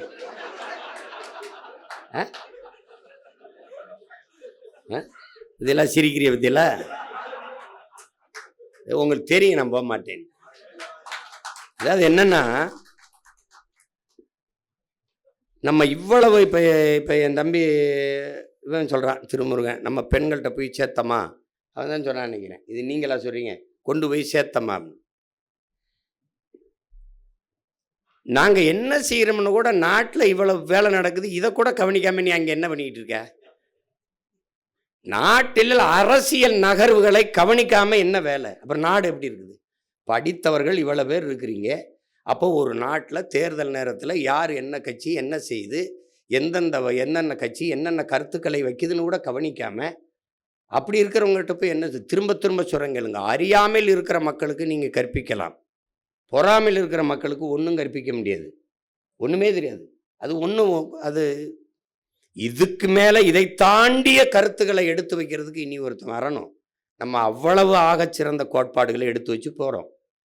அது நானோ என்னுடைய பிள்ளைகள் நீங்களோ எடுத்து வைக்கிற அளவுக்கு ஆற்றலோடு கருத்தை கொண்டு மக்களுக்கு கடத்துகிற ஆற்றல் பெற்ற கட்சி இந்திய துணைக்கண்டத்தில் ஒருத்தனும் கிடையாது, உலகத்திலே கிடையாது. தன்னுடைய உள்ள கிடங்கில் இருக்கிற என்ன கருத்துக்களை எடுத்து மக்களின் இதயத்துக்கு நெருக்கமாக கடத்துற ஆற்றல் எத்தனை கட்சியில் இருக்கு?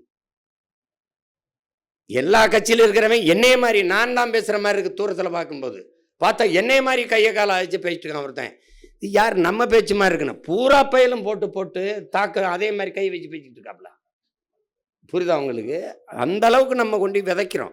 அதை அவங்க கவனிக்காம இருக்கிறதுங்கிறது அது ஒண்ணுமே பண்ண முடியாது. நான் முதல்ல அன்னைக்கு சொன்னேன்ல, வரைவில் கூட சொன்னேன், வாழைப்பழ கதை தான். அது என்ன தெரியுமா? வாழைப்பழ கதை, பெட்டி கடைக்கு போனீங்கன்னா வாழைப்பழ தாறு 2 தொங்க விட்டுருப்பான். காட்சியாக போடுறேன், நாங்கள் யார் நீங்கள் என்ன பண்ணிக்கிட்டு இருக்கீங்கன்னு காட்டுறதுக்கு. வாழைத்தாறு இப்படி தொங்கும், தலைகளாக தவம் இருக்கும். நான் நல்லவன், என்னை வாங்கி சாப்பிடு ப்ளீஸ், ஹலோ ஹலோ ஹலோ இங்கே வாங்கங்க, ஹலோ இது சாப்பிடுங்க, நான் ரொம்ப நல்லவங்க, உடலுக்கு நல்லது, என்னை சாப்பிடுங்கன்னு தலைகளாக தொங்கிக்கிட்டு இருக்கும். திரும்பி கூட பார்க்க மாட்டான். இந்த உள்ளே வச்சுருப்பான் பான் பராக்கு, ஹான்ஸு, சிகரெட்டு மறைச்சி வச்சுருப்பாப்புல. அதை சார் சிகரெட் பாக்கெட் ஒன்று விடுங்க சார், முதுகுக்கு பின்னாடி வாழைப்பழத்தை தொங்க விட்டு இப்படி பற்ற வச்சுக்கிட்டு இருப்பாங்க.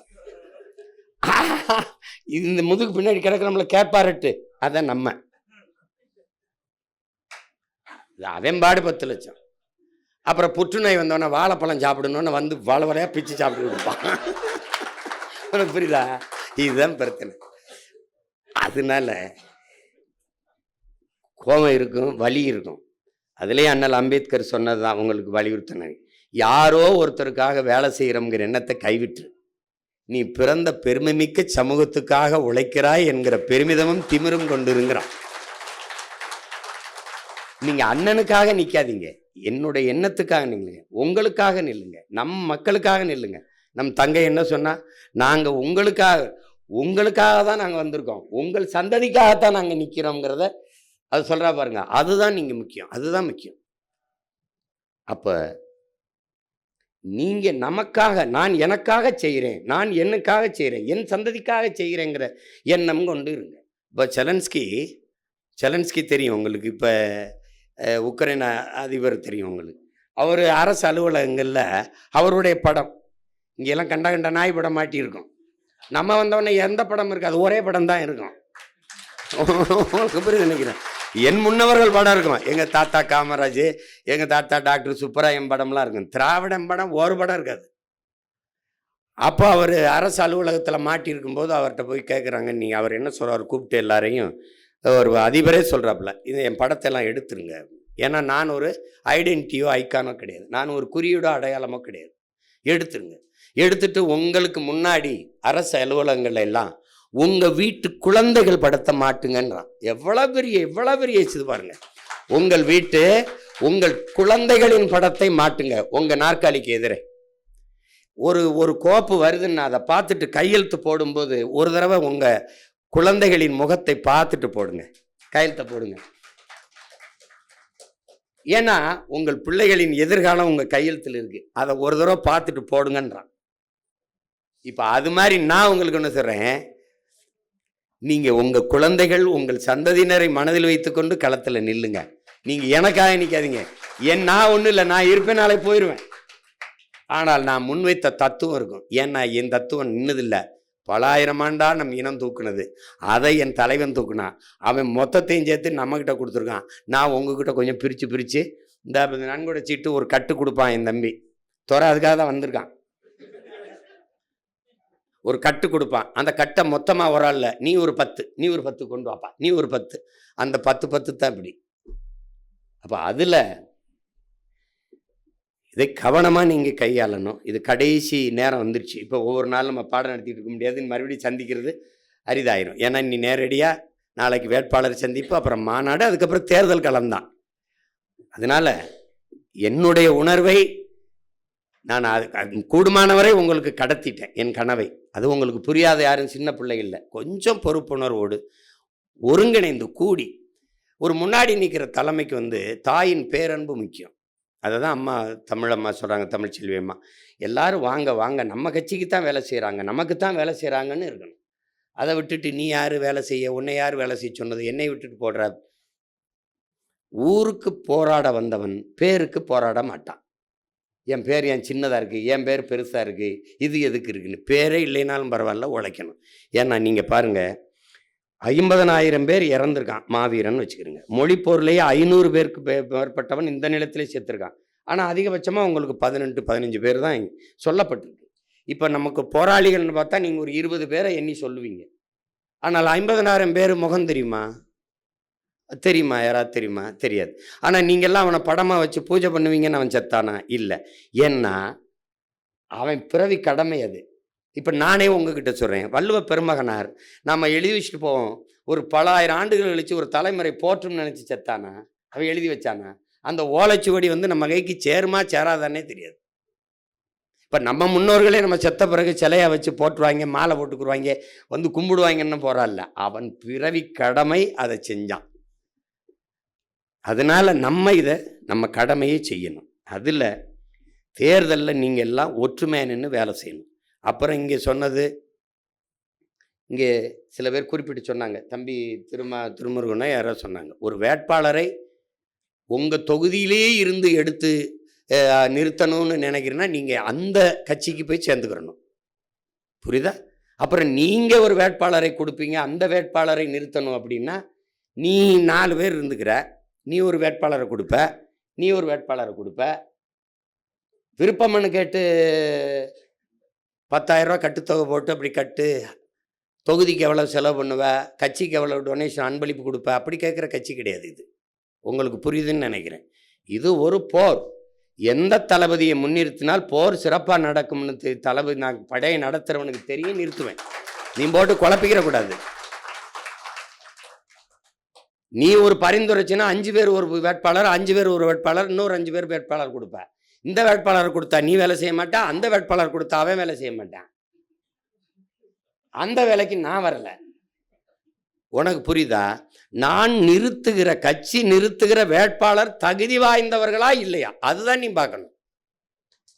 என் தொகுதியிலே கொடு. இந்த வேலையை நீ வேற எங்கேயாவது தான் வச்சுக்கணும் தம்பி. இது ஏன் நாடு, நான் எங்கே வேணாலும் நிற்போம், எங்கே வேணாலும் போடுவோம். அப்படின்னா நீ எதுக்கு நீ உன் தொகுதிக்கிலே பொண்ணு கொடுத்துக்குருவேன். விருகம்பாக்கத்தில் ஆர்கே நகரில் பொண்ணு கட்ட மாட்டேன். விருகம்பாக்கத்தில் இருக்கிற சந்தை எதுவோ, விருகம்பாக்கத்தில் என்ன இருக்கோ அங்கேயே தான் வாழ்ந்துக்குருவேன். எப்படி இருக்கு? அப்படின்னா நீ சீமானை தூத்துக்குடிக்கு போராட கூப்பிடக்கூடாது. நான் சிவகங்கையிலே இருந்து என் ஊர்லங்க நாங்கள் வரலங்க. எப்படி இருக்கு? கோவையிலிருந்து கார்த்திகா அவங்க கொண்டாந்து நிறுத்துவேன். சீமான் நாகப்பட்டினம் மீனவனுக்கு வரும்போது சீமான் தங்கச்சி வந்தாங்க நிற்கக்கூடாதா வேட்பாளரா? அப்படிதான் பார்க்கணும். முதல்ல அந்த எண்ணத்தை கைவிட்டணும். இவரை ஏன் கொண்டாந்து இங்கே நிறுத்துறாரு, அவரை ஏன் கொண்டாந்து அங்கே நிறுத்துறாரு? எதையே நீ ஆப்பிரிக்காவிலிருந்து ஆஸ்திரேலியாவிலிருந்து கொண்டாந்து நிறுத்துற மாதிரி போயிட்டு இருக்கிற? அப்படிதான் நிறுத்தும். முதல்ல மரபை உடைப்பது என்பது அதுதான். என்னை கூட தான் சொல்லிக்கிட்டு இருந்தான் திருவற்றியூர்ல, இவர் எங்கிருந்தோ நிற்கிறாருன்னு. அவன் அவனே வெளியூர்லேருந்து வந்தவன் தான். இங்க பல பேர் வெளியூர்லேருந்து வந்தவன் தான். இது ஒரு பேச்சா சொல்லிடுவான். வேற மாநிலத்துக்கு வந்தவனுக்கு நாட்டு 60 வருஷம் கொடுத்துவிட்டு எனக்கு கொடுமை பாருங்க. கட்சியில் இருக்கிற கட்சி ஒரு சிறந்த கேடரை தேர்வு செய்யும். ஐயா அம்பேத்கராஜனை கூட்டி கொண்டு திருப்பூரில் நிறுத்துறேன்னா சீமான் ஒன்றும் கருணாநிதியை பார்த்து, ஜெயலலிதா பார்த்து, எம்ஜிஆரை பார்த்து அரசியல் செய்ய வந்தவன் இல்லை. ஏதோ கட்சி ஆரம்பிச்சோமா, நம்மள ஒரு வியாபாரத்தை பண்ணோமா, தேர்தலுக்கு 500 கோடி 600 கோடின்னு வாங்கிட்டு 19 சீட்டை வாங்கிட்டு பிழைக்க அப்படி வரல. அந்த இடத்தில் ஏன் நிறுத்துறேன் அப்படிங்கிறதுக்கு 1000 காரணம் வச்சிருப்பேன். நீ ஒரு தடவை யோசிக்கிறத நான் 1000 முறை யோசிச்சு முடிவெடுப்பேன். எனக்கு என் தலைவன் போன உடனே அனுப்பின பரிசு என்ன தெரியுமா? முதல்ல போரில் ஒரு போர் வீரன் எப்படி கால் எடுத்து வச்சு கால் மானத்தை வச்சு நகருதுங்கிற புத்தகம் இவ்வளவு பெரிய புத்தகமா கொடுத்தாப்புல. நான் போருக்கு போறதில்ல, ஆனால் ஒரு போர் வீரன் காலை எப்படி அந்த படை என்ன போகும்போது களத்தில் எப்படி கால் எடுத்து வச்சு நகரணுங்கிறத உலகத்தில் இருக்க போரில் இருக்கிறதெல்லாம் எடுத்து தமிழ் படித்து புத்தகம் வச்சிருந்தாப்புல. இவ்வளோ பெரிய புத்தகம். இது நான் இருக்க போகிற காலத்தில் இவ்வளோ படிக்க முடியுமா? இல்லைன்னா அங்கே கொண்டு போய் படிங்கன்னு நம்மள. ஒரு போர் வீரனை ஒரு காலை எடுத்து வைக்கிறதுக்கு இவ்வளோ கவனம் இருக்குன்னா, ஒரு தேசியன விடுதலைக்கு நிற்கிற பிள்ளைகள், இவ்வளோ பெரிய கனவை கடத்தின தலைவனின் பிள்ளை, நம்ம எவ்வளவு பொறுப்பாக காலை எடுத்து வைப்போம்னு நீங்கள் யோசிக்கணும். அதில் போய்கிட்டு எதுக்கு வேட்பாளர் இவரை கொண்டாந்து நிறுத்துறாரு, அவரை நிறுத்துறாரு? எல்லாரும் தகுதி வாய்ந்தவர்கள் இருக்கிறீங்க. சில பேருக்கெல்லாம் வாய்ப்பு கொடுக்கணும்னு நினச்சி முடியாமல் போயிடுது. காரணம் சமூக பிரதிநிதித்துவம். ஒரு சமூகத்துக்கு இவ்வளவு கொடுக்கணும்னு இருக்கும், தகுதியானவங்க இருப்பாங்க. சில பேர் விடுபட்டு போகுது. தகுதியானவங்களுக்கு 24.5 வயசு வருது, 1 மாதம்லாம் குறையுது. சில இதுகள் இருக்குது. நான் திரும்ப சொல்கிறேன், நம்ம பொறுக்கு விதை மரபினர் ஒவ்வொரு விதையும் வீரியமான விதைகளை எடுத்துத்தான் நம்ம விதைப்போம். அதனால நீங்கள் பார்க்குற மாப்பிள்ளைக்கெல்லாம் பொண்ணை கட்டி கொடுக்குறது இல்லை ராஜா. அது நல்ல பையனாக இருக்கானா, ஒழுக்கமான பையனா? நல்ல பையன்தான். ராத்திரியானா ஒரு குவார்ட்டர் போடுவான். எனவே குவார்ட்டர் போட்டவுடனே இன்னும் கொஞ்சம் தண்ணி அடிக்கும் போது தான் பண்ணிப்பான். எப்பாவது போதைய போட்டோம் தான் வீட்டில் கொஞ்சம் சலம்புவான். அதில் ஏதாவது குறுக்க பேசுனா அடிப்பான். எடுத்தவொடனே தலைமுடியத்தான் பிடிப்பான். பொண்ணா குடிப்பியா? எத்தனை பையன் பார்க்குற? இப்போலாம் இப்போ மேட்ரிமோனிலே பார்த்துக்கிறாங்க. அவன் யாரு என்ன எதுவும் கிடையாது. அதனால நிறுத்துற யாராக இருந்தாலும் அண்ணன் முடிவெடுத்தா சரியா இருக்கும். நம்ம வேலை செய்யணும் அப்படின்னு வேலை செய்யணும். அதுதான் இங்கே முக்கியம். இங்கே சின்ன பிள்ளை விளையாட்டு இல்லையே. இது எத்தனை ஆயிரம் ஆண்டுகளாக சுமந்து வர பாரு. உலக தமிழ் பேரினம் நாம் தமிழர் என்கிற ஒரு கட்சியை நம்பி நிற்கிற நிலைமைக்கு வந்திருக்குதுன்னா, தன் இன உரிமைக்கு இன மீட்சிக்கு அவ எவ்வளோ பெரிய வேலையை நீ செஞ்சுக்கிட்டு இருக்க. யாரை பார்த்தாலும் கடைசி நம்பிக்கை உன்னையை தான் நம்புகிறோங்கிறான். நான் இப்படி திரும்பி உங்களை தான் நான் நம்புகிறேன். நான் குலதெய்வங்களோட முருகனோடவே எனக்கு சண்டை இருக்குடா. நான் பாரு, என் பாட்டை ராஜராஜ சோழனுக்கு எனக்கு, அவனுக்கு அருள்மொழி சோழனுக்கு எனக்கும் சண்டை இருக்கு. அரசேந்திரனே திட்டி விட்டு வந்தேன். கடடா நாயே, உனக்கு இதெல்லாம் தேவைதான்டா. உலகம் பூரா போய் வென்றுட்டு குட்டியை சோறு மாதிரி சாஞ்சி கிடக்குறாப்ப. அவன் அங்கே ஓலைக்குறிச்சியில் கிடக்கிறேன், அந்த பெருவுடையாருல உடையாலூரில். அவன் இங்கே என் தாத்தை ஒருத்தருக்கு என் பாட்டேன் இந்த வாவுசி, அவன் சிலைக்கு மாலை போட போனேன், சிலை விழுந்துரும் ஏறாதங்கிட்டான். இந்த கண்ட நாய் கருமாந்திரம் முடிச்சவெல்லாம் தெரு நிற்கிறான். என் பாட்டை அவன் எவ்வளோ பெரிய ஈகத்தை இந்த நாட்டு விடுதலைக்கு செஞ்சவன், அவனுக்கு ஒரு சிலை கிடையாது எனக்கு மாலை போடுறதுக்கு. அப்போ மனசுக்குள்ள ஒரு வெறி வரும் பாரு, இரு நான் வென்றுட்டு வந்து உனக்கு வச்சுட்டு தான் அப்புறம் சிலையை வச்சுட்டு தான் மாலை போடுவேன். அந்த மாதிரி பல பேரோட இருக்கு. முருகனுக்கே எனக்குமே சண்டை இருக்குல்ல. அப்படி போகும்போது முருகா அப்படின்னு பக்தி திருமுத்து திரு பாடும்போது தான் உள்ளே போகிறது. ஆனால் நம்ம கோபத்தோடு போகும்போது அவரே சொல்லிடுறாப்புல, நாங்கள் தமிழில் ஓதுறோம், தமிழில் ஓதுறோன்னு. வரலைனாலும் பார்த்தாது படிக்கிறாப்புல, வள்ளியின் மணாலனை கந்தனை கடம்பனை அப்படின்னு பாடுறாப்புல. கொஞ்சம் விட்டு விட்டு படிக்கிறாப்புல, ஆனால் படிக்கிறாப்புல. அது மாதிரி நீங்கள் மிகுந்த பொறுப்பை ஏற்றிருக்கிறீங்க. கவனமாக நீங்கள் வேலை செய்யணும். இந்த தேர்தலை விட்டுறக்கூடாது.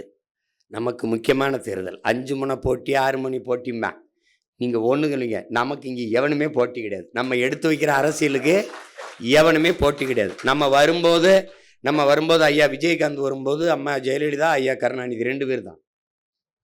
நாம் வரும்போது மக்கள் நல கூட்டணின்னு ஒன்று இருந்தது. இங்கே திமுக அதிமுக தலைமையில் கூட்டம். ஐயா அன்புமணி தனியாக ஒரு போட்டி, மாற்ற முன்னேற்றம் அன்புமணின்னு ஐயா அன்புமணி வந்தாங்க. அந்த இடத்துல நம்ம வந்தோம். அப்போ அங்கேயும் நம்ம 5வது தான். அதில் 4.5 லட்சம் 1.1. திருப்பி 19 தேர்தலுக்கு வர்றோம். 19 தானே அங்கே வர்றோம். வரும்போது யார்? எங்கள் அண்ணன் கமலாசன் வந்துட்டாப்புல. அப்புறம் ஐயா டிடிவி வந்துட்டாப்புல. அங்கேயும் நம்ம 5வது தான். கவனிச்சுக்கிட்டீங்களா? அங்கே 17.5 லட்சத்தை வாங்கி ஏறி போகிறோம். 17.5 லட்சம் வாங்கி போகிறோம். 4லேருந்து எங்கே போயிடுது? அங்கே போயிடுது. அதுக்கப்புறம் திருப்பி வர்றோம். 21க்கு இடையில எல்லா இடைத்தேர்தலையும் சண்டை போடுறோம். எது கிடைக்க அடுத்த அடிக்கிறோம். நம்ம நோக்கம் என்ன? வெல்லணும். அப்புறம் 21க்கு வர்றோம். 21ல் வந்து என்ன ஆகுது? அண்ணன் ஐயா டிடிவி தலைமையில் ஒரு அம்மா விஜயகாந்த் இவங்க பிரேமலதா அவங்க ஒரு கூட்டணி. இந்த பக்கம் ஐயா ஸ்டாலின் தலைமையில், ஐயா எடப்பாடி தலைமையில் ஒரு கூட்டணி. இந்த பக்கம் மக்கள் நல கூட்டணின்னு ஒன்று. அதானே? இல்லை அண்ணன் கமல்ஹாசன் தலைமையில் ஒரு கூட்டணி. நல்லா கவனிச்சுக்கிறங்க. இப்போ எத்தனாவது இடத்துல நம்ம இருக்கோம்? அதே 5. நம்ம போட்டியில் இருக்க மாட்டோம் தெரியுங்களா? இங்கே பாருங்கள், திமுக அதிமுக கமல்ஹாசன் டிடிவி. நம்ம வந்து மற்றவை நான் படம் பார்க்க போகும்போது நான் எங்கள் அண்ணன் ரவி என்ன வந்து வரல. இன்னைக்கு நாங்கள் வண்டியில் போகும்போது என் நண்பர் ஒருத்தர், எங்கள் மச்சான் அந்த இக்பால் இறந்துட்டாப்ல. டேய் மச்சான், எல்லா படத்துலையும் பார்க்குறேன்டா மச்சான், இந்த மற்றவை மற்றும் பலர் இருக்கான்ல, அவன் எல்லா படத்துலையும் நடிக்கிறான்டா. அவனை அப்படி கேட்குறாப்புல.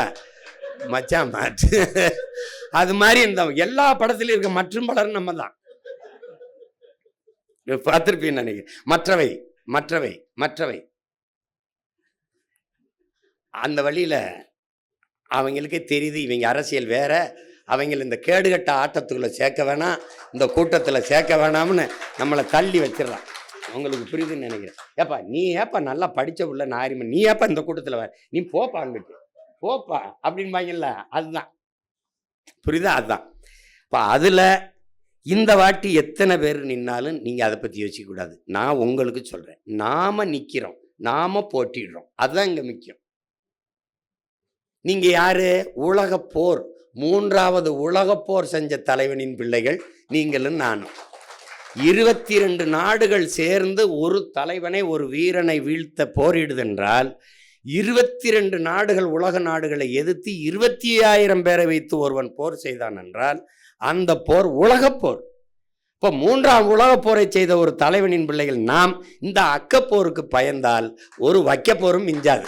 அதனால அதை போய் கவலைப்பட்டுக்கிட்டு இருக்க வேண்டியது இல்லை. 2 அது முடிஞ்சிட்டுது.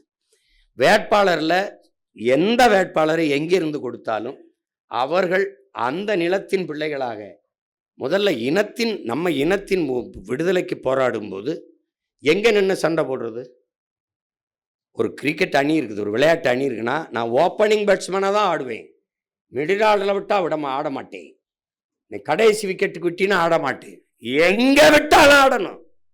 கால் பந்துனா நான் டிஃபென்ஸாக ஆடுவேன், அஃபென்ஸ் ஆட மாட்டேன். நான் கோல் கீப்பராக போக மாட்டேன். ஒரு விளையாட்டு வீரன் தன் வெற்றிக்காக, தன் அணியின் வெற்றிக்காக எந்த இடத்தில் விட்டாலும் ஆடணும். அவன் தான் தளபதி, அவன் தான் வீரன். நீங்க அப்படிதான் விளையாடணும். இவரே ஏன் தூக்கி அங்க போட்டீங்க, தம்பி எதுக்கு 1000 விளக்கில் போட்டீங்க, ஐயாவை எதுக்கு திருப்பூரூர்ல விட்டீங்க, அதெல்லாம் உங்க வேலை இல்லை. கட்சி சொல்லுது செய்கிறோம். 1000 எறும்பு இல்லை, லட்சம் எறும்பு இல்லை, 1 கோடி எறும்புகள் இருந்தாலும் ஒரே மூளையாத்தான் இயங்குங்கிறான். நீங்க அன்னை இதுவரை தவறா வழி நடத்தியிருக்கேன்னா நான் சொல்றதை நீங்க கேட்க வேண்டியது இல்லை. நான் இதுவரை சரியா தான் கொண்டு வந்திருக்கேன் இந்த படையை வழி நடத்தினா நான் சொல்றதை நீங்க கேட்கணும்.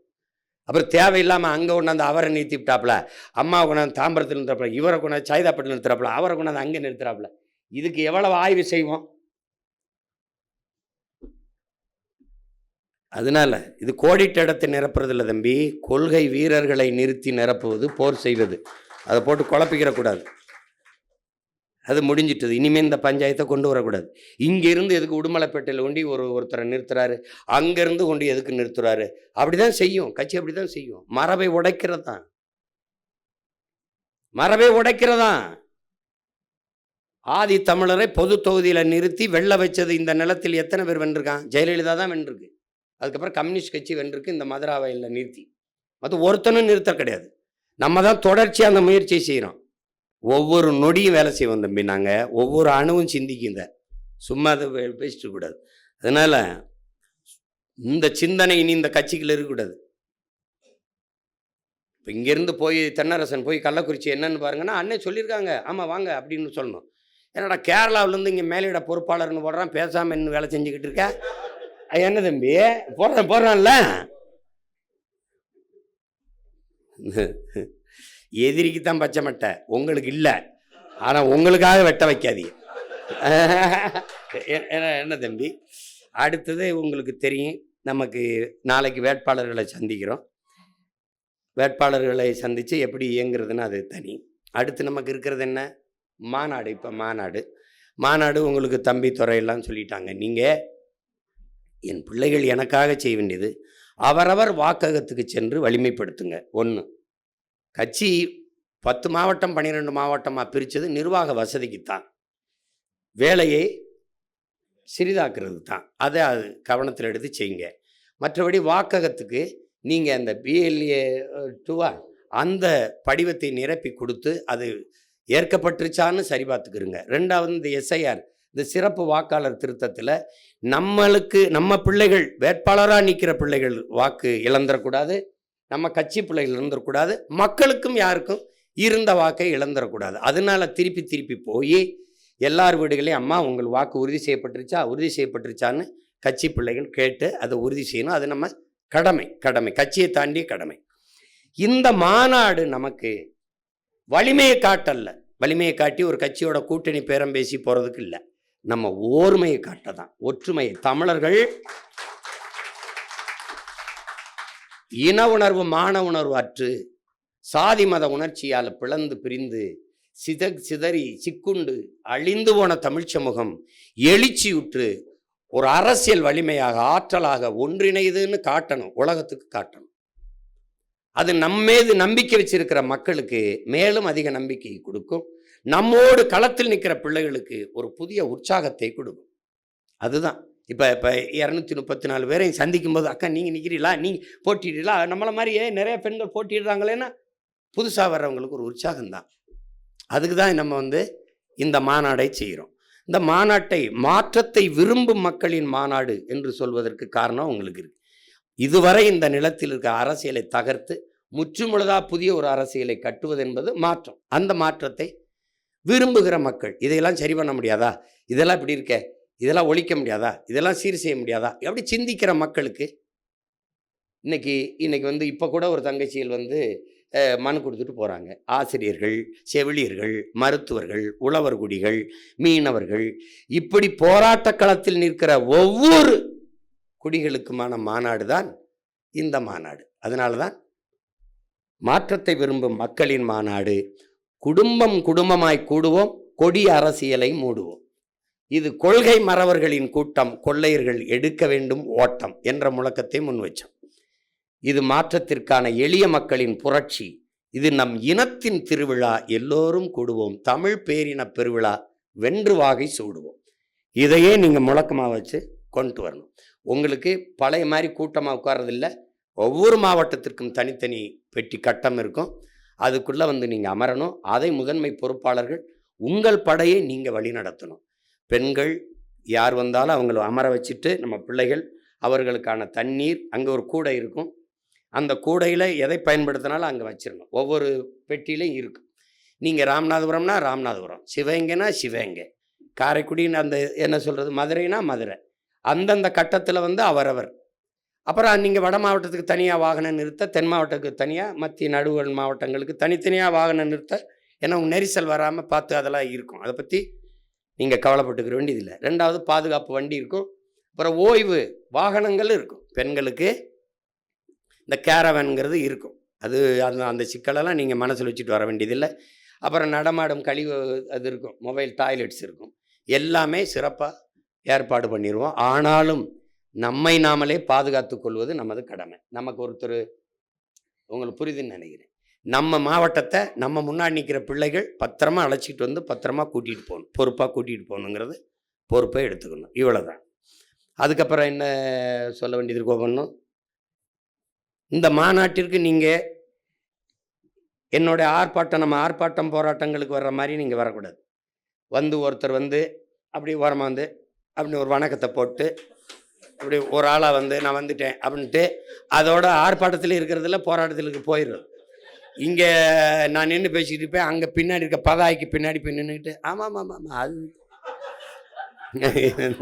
இது வந்து இது இன்னைக்கு நேத்தா இந்த நான் இதை பார்க்குறேன். நான் என்ன அங்கே ஒரு கேமரா இருக்குது, ஏன்னா ஐ ஆம் வாட்சிங், நான் தான் பிக் பாஸில் வெரி பிக் பாஸ் நான் தான். அதனால் நீ ஓட முடியாது, ஒழிய முடியாது. இந்த வாட்டி விறுவிறுன்னு ஒரு ஆள் ரெண்டு ஆளாக வரக்கூடாது. உன் வீட்டு திருமணத்திற்கு அல்லது உன் வீட்டு புதுமனை விழாவுக்கு எப்படி அழைப்புதல் வச்சு அழைப்பியோ, அதனால தான் திருவிழா என்று சொல்வதற்கு காரணம். ஒரு கோயில் விழா, நம்ம ஊரில் கிடா வெட்டுறோம், ஐயனாருக்கு திருவிழா, எங்கள் ஊரில் மாரியாத்தாவுக்கு முளைப்பார் போட்டால் பக்கத்து ஊர்களெலாம் போய் சொல்லிட்டு வருவோம், சொந்தக்காரங்களாம் எங்கள் ஊரில் திருவிழா இருக்குது வாங்க. என்ன தம்பி அப்படின்னா, வள்ளி திருமணம் நாடகம், கரகாட்டம் யார் ஆடுறா, அப்படியா வள்ளி திருமணம், சித்ராதேவி வர, அப்படியே அப்படியே வரவண்ணு, இப்படிலாம் இருக்குது எங்கள் ஊரில். அப்போ இங்கே பாருங்க, அழைப்புதல் கொடுக்க போகும்போது ஜர்ரா எத்தனை உருப்படி, எத்தனை கிடா, 7 கிடா மாமா, 7 ஒரு எலும்பு கூட வராது ஒரு ஆளுக்கு. என்னடா 7 கிடாய் வெட்டிட்டு இதுக்கு எவ்வளோ தூரம் வந்து பத்திரிக்கை கொடுக்கணும்? 7 கிடாய்டா, வர்றவனுக்கு ஒரு எலும்பு கூட கிடைக்காதான். இதில் கிடா கிடையாது, ஆனால் நீங்கள் வந்தாகணும். வரணும்னா இப்போ நான் கிடையாது, எங்கள் அம்மா வரணும், என் குடும்பமே வரணும், என் தம்பி வரணும், என் மாமா மச்சினை, என் சொந்த ஊரோ. அப்போ அவனவன் தாய் கிராமத்தில் போய் பேசணும். சும்மா வாங்க திருச்சியில் ஒரு இது திருவிழா மாதிரி இருக்கும் வாங்க அப்படின்னு கூட்டிகிட்டு வரணும். ஒரு சுற்றுலா மாதிரி அழைச்சிட்டு வரணும். திரண்டு காட்ட வேண்டியது இருக்குது. ஏன்னா அடிபட்ட புலியும் அடிமைப்பட்ட இனமும் எழுச்சி வரும்போது எவனும் எதிர் நிற்க முடியாதுங்கிறாரு ஐயா இறையன்பு. நாம் அடிபட்ட புலி, அடிமைப்பட்ட இனம், எழுச்சி விட்டு காட்டணும். ஏன்னா நீங்கள் நல்லா வந்தீங்கன்னா இந்த ஒரு என்ன சொல்கிறது, ஒரு தன்மானமிக்க தமிழினம் மொத்தமும் மாண்டு போகவில்லை, மொத்தமும் வீழ்ந்து போகவில்லை என்பதை காட்டுவதற்கான ஒரு வரலாற்று வாய்ப்பாக இந்த மாநாட்டை என் உடன் பிறந்தார்கள் பயன்படுத்தி கொள்ளணும். ஒன்று, எல்லாரும் வந்துடணும். அது இன்னையிலிருந்தே போய் நீங்கள் இப்படி அலைபேசி வச்சு அலைங்க, ஒவ்வொருத்தரும் அழைச்சி உங்கள் தொடர்பில் இருக்க 10 பேருக்கு கடத்துங்க, செய்தியை கடத்தி வந்துடுங்க. அது ரொம்ப முக்கியம். மாநாடு ரொம்ப முக்கியம். அதுக்கப்புறம் வேட்பாளர்கள் யாரை கொடுத்தாலும் ஈடுபாட்டோடு வேலை செய்து வெல்ல வேண்டும் என்ற உறுதியை ஏற்றுக்கொள்ளுங்கள். அது அடுத்தது. அதுக்கப்புறம் என்ன செய்தி இருக்குது, வேற என்ன செய்தி? பியர் அது போட்டுருவீங்க, பியர்ல போட்டுருவீங்க, மாநாட்டுக்கு வந்துடுவீங்க. இப்போ இந்த வேட்பாளரை அறிவித்து பிப்ரவரி 21 அறிவிச்சிட்ட பிறகு நீங்கள் களத்துக்கு அந்தந்த வேட்பாளர்களை அழைத்து கொண்டு ஈடுபாட்டோடு போய் வேலை செய்யணும். வேலை செய்யும்போது நம்ம பிள்ளைகள் புத்தகங்கள், மரக்கண்டுகள், பூச்செடிகளை கொடுத்து, மூலிகை செடிகளை கொடுத்து வாக்கு சேகரிக்கிற முறையை தங்கச்சி ஜெனிஃபர், தம்பி எல்லாம் செய்கிறாங்க, திருமுருகன்லாம். மரக்கண்டுகள் வாங்க காசு இல்லை அப்படின்னா அதை கொடையாக பெறுங்கள். யாருமே வந்து மறுக்க மாட்டாங்க. அண்ணா எனக்கு ஒரு 10 ரோஜா செடி, கொஞ்சம் துளசி செடி ஒரு 10 வாங்கி கொடுங்கண்ணா, ஆனால் ஒரு புத்தகம் ஏதாவது கொஞ்சம் பரிசாக கொடுங்கண்ணா அப்படிங்கன்னா அவங்கவுங்க வீடுகளில் இருக்கிற பழைய புத்தகங்களை கொடுப்பாங்க. அந்த புத்தகங்களில் நானே கைப்பட எழுதுனது இருக்குது. ஒவ்வொரு புத்தகமும் ஒரு விதைநெல், அடுத்த தலைமுறைக்காக சேமிப்போம், சுவாசிப்பது போல வாசிப்பது இருக்கட்டும், அறிவை தேடி ஓடுங்கள், நாளைய தலைமுறை, நாளைய வரலாறு உங்கள் நிழலை தேடி ஓடி, இப்படி எழுதுனது இருக்குது என் கைப்பட. அதை இப்போ மரக்கண்டுனா மரத்தின் அருமை. இப்போ ரோஜா செடினா உங்களுக்கு சொல்லியிருக்கேன், ரோஜா செடியை கொடுக்குறீங்க, அம்மா இதை தண்ணி ஊற்றுங்கம்மா, இது பூ பூத்தோன்னு ஒரு வாசம் வரும்லம்மா, அது வாசம் இல்லைம்மா, உங்கள் பிள்ளைங்க நாங்கள் உங்கள் மேலே வச்சுருக்க பாசம்மா, ஒரே ஒரு வாக்குமான். நீங்கள் ஒரு ரோஜா செடியை ஒரு மரக்கண்டை வாங்கிட்டான்னா அவங்க வீட்டில் இருந்து 5 ஓட்டு இருந்தாலும் 1 ஓட்டு நமக்கு உறுதியாக இருக்குங்கிறது உறுதியாயிரும். ஏன்னா அந்த மரச்செடியை மரக்கண்டை போட மாட்டான், பூச்செடியை போட மாட்டான், புத்தகத்தை தூக்கி வீச மாட்டான். அந்த புத்தகத்தை பார்க்கும்போது அந்த ரோஜா செடியை, இந்த துளசி செடியை அல்லது செம்பருத்தி செடியை அல்லது ஒரு கற்பூரவள்ளியை, எதையோ ஒரு செடியை அல்லது ஒரு மரக்கண்டை, சிற்றூர்கள்லாம் மரக்கண்டை கொண்டு வயலில் நட்டுருவான். அப்படி பண்ணும்போது அந்த செடிக்கு தண்ணி ஊற்றும் போது நம் வேட்பாளர் முகம் வரும். ஏன்னா நீங்கள் செடியில் சின்னத்தையும் வேட்பாளர் படத்தையும் ஒட்டிடுவேன். அப்போ ஒருத்தனாவது என்ன பண்ணுவான்னா அந்த பிள்ளைகளுக்கு ஒரு ஓட்டை போட்டுருவோம்னு நினச்சிடுவான். அப்போ 300 வீடு இருக்குது, 300 வீட்டில் ஒவ்வொரு ஓட்டு இருந்தாலும் 300 ஓட்டு வந்துடுது, நீ முந்திடுற, அந்த வாக்ககத்தில் நீ முந்திடுற. இதுதான் கணக்கு. நீங்கள் மாற்றுங்க, மரபை மாற்றுங்க. அண்டா கொடுத்து, மிக்சி கொடுத்து, இந்த சாப்பிட்ற இந்த டிஃபன் கேரியர் கொடுத்து, வாக்கு காசு கொடுத்து கேட்குற இடத்தில் மூக்குத்தி தோடு தொங்கட்டான் கொலுசு கொடுக்குற இடத்துல புத்தகம் கொடுக்குது நாம் தமிழர் கட்சி, மரக்கண்டுகள் கொடுக்குது, செடிகளை, மூலிகை செடிகளை கொடுக்குது, பூச்செடிகளை கொடுத்து வாக்கு கேட்குதுங்க. மரபை மாற்று, நீ எழுதி வச்சுக்க. அடுத்தடுத்த தேர்தலில் எல்லா பயிலும் பூச்செடி கொடுப்பான், எல்லா பயிலும் மரக்கண்டு கொடுப்பான். மரபை மாற்று, அவ்வளோதான். அவன் செய்கிறத நீ செய்யாது. என்ன இந்த வாட்டி நீ நம்ம பேசிக்கிட்டு இருக்கும்போது நீ பார்த்தீங்கன்னா நம்ம ஒன்றும் பேச வேண்டியதில்லை, படம் போட்டு போட்டு காட்டிடுவேன் நான். அதுக்கு வேலை நடந்துக்கிட்டு இருக்கு. அமெரிக்காவில் என்ன நடக்குது இங்கே பாரு, இப்ராஹிம் ட்ரோரை எப்படி ஆட்சி நடத்துகிறான், நம்ம சொல்கிறத அங்கே பண்ணிகிட்டு இருக்கான், இந்த பாரு அது மாதிரி நம்ம பண்ணுறோம். அப்படி நீ பார்க்கும்போது என்ன, நீ என்னோட பொருந்திடுவேன். ஆமாடா இவன் சொல்கிறது சரிதான்டான்டுவேன்.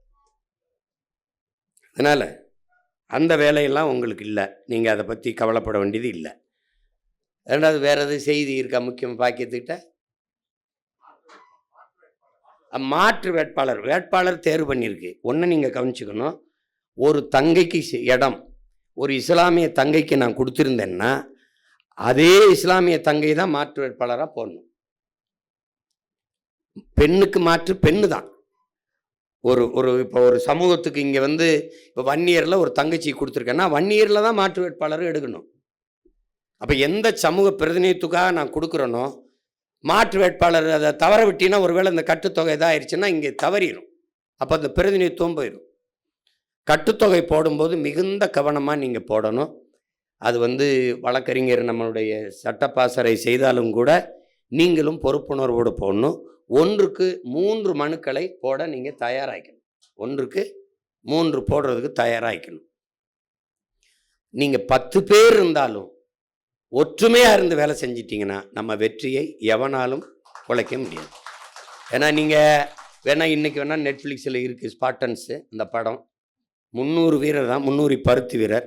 அது வேற யாரும் இல்லை, நாம் தமிழர் கட்சி தான். ஸ்பாட்டன் முன்னாடி இருக்கானா அவன் சீமான் தான்.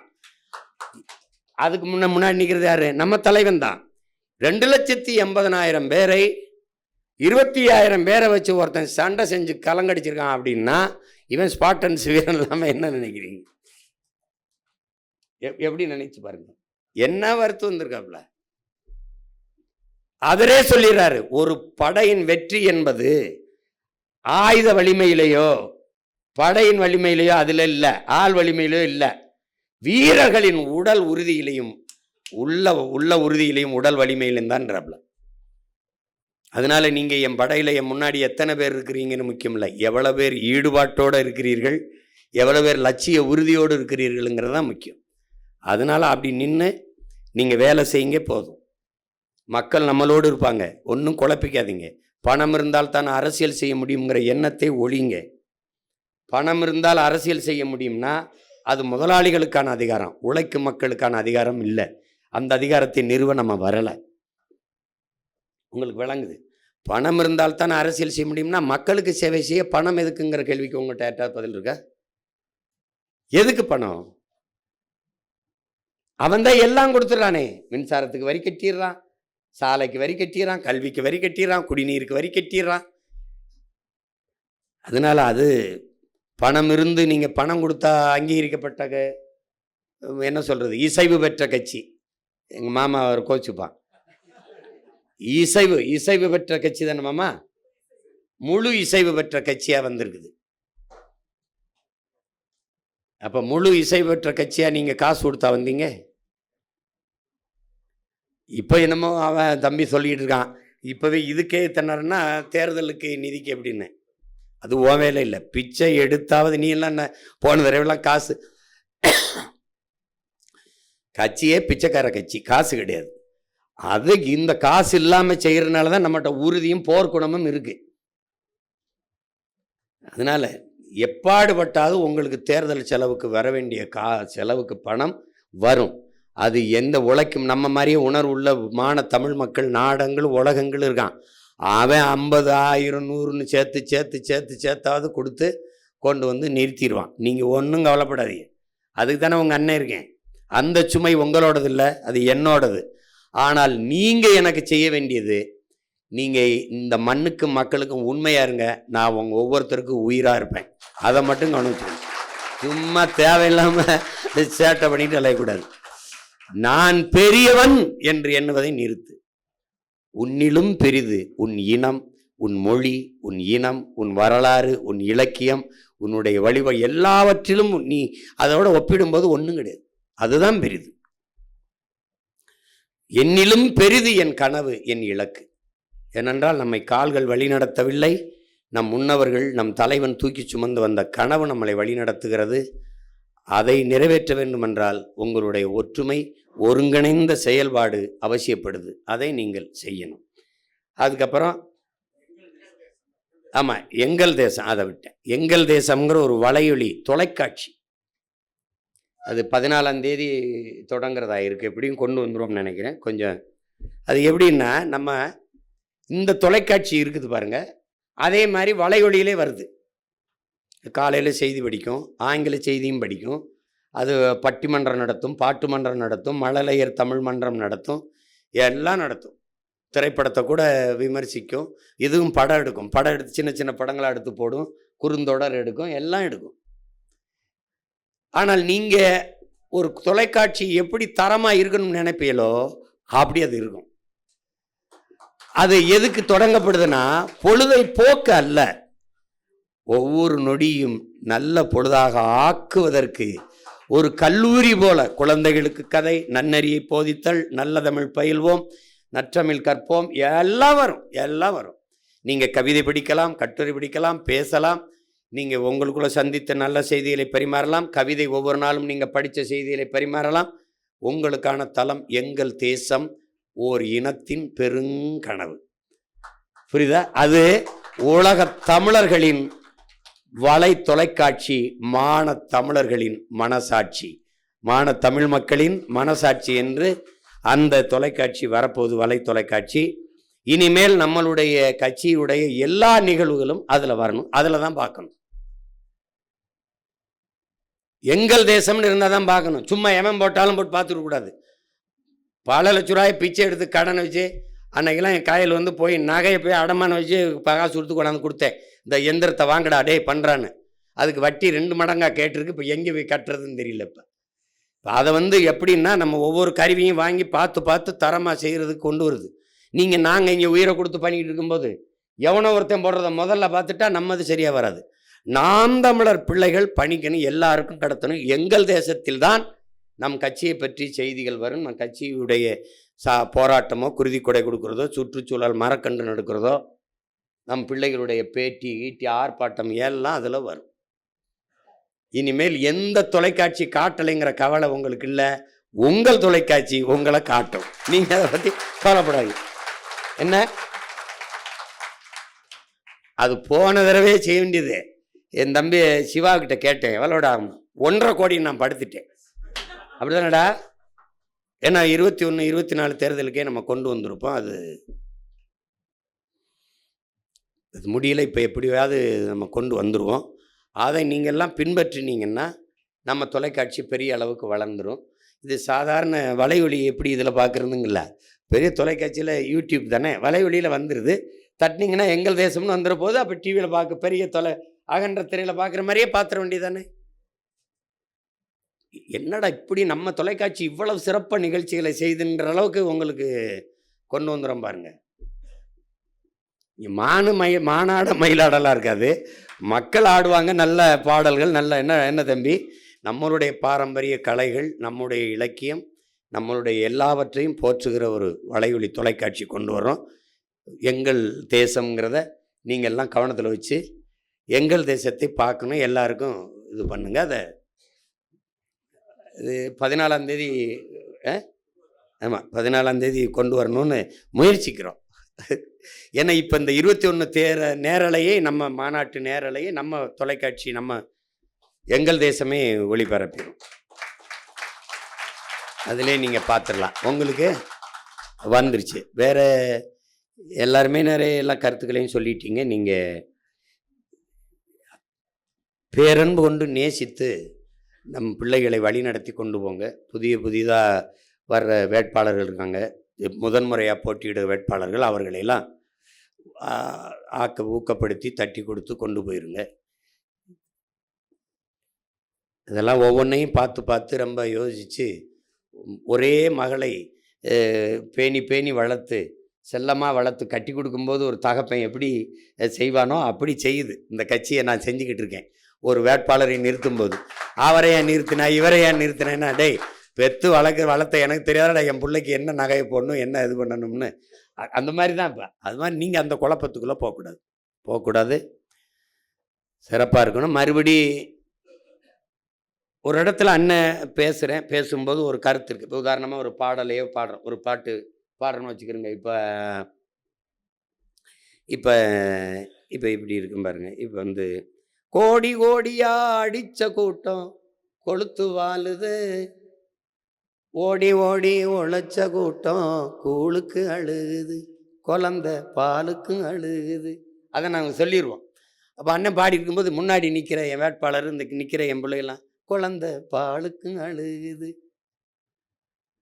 படிச்சு பட்டம் வாங்குன கூட்டம் வேலைக்கு அலையுது, நடிச்சு நம்ம ஏக்கிற கூட்டம் நாட்டையே ஆளுது, ரொம்ப நாளாளுது.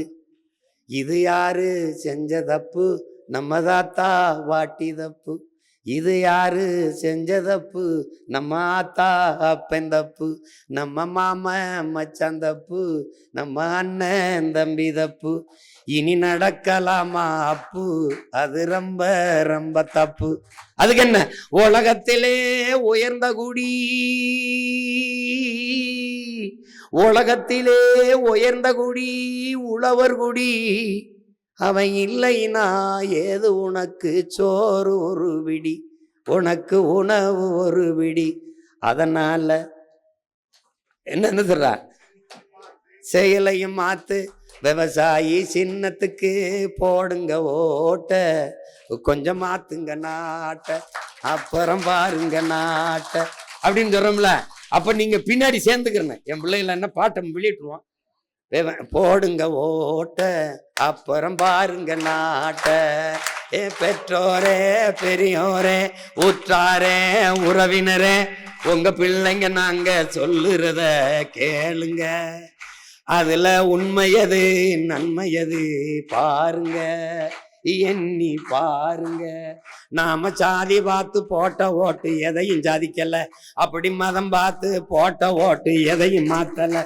அதனால கொஞ்ச மனுஷன் பார்த்து, கொஞ்சம் மனச மாத்தி நல்ல மனுஷன் பார்த்து போடுங்க ஓட்ட, அப்புறம் பாருங்க நாட்ட. இத்தோட நிப்பாட்டுற என் பாட்ட.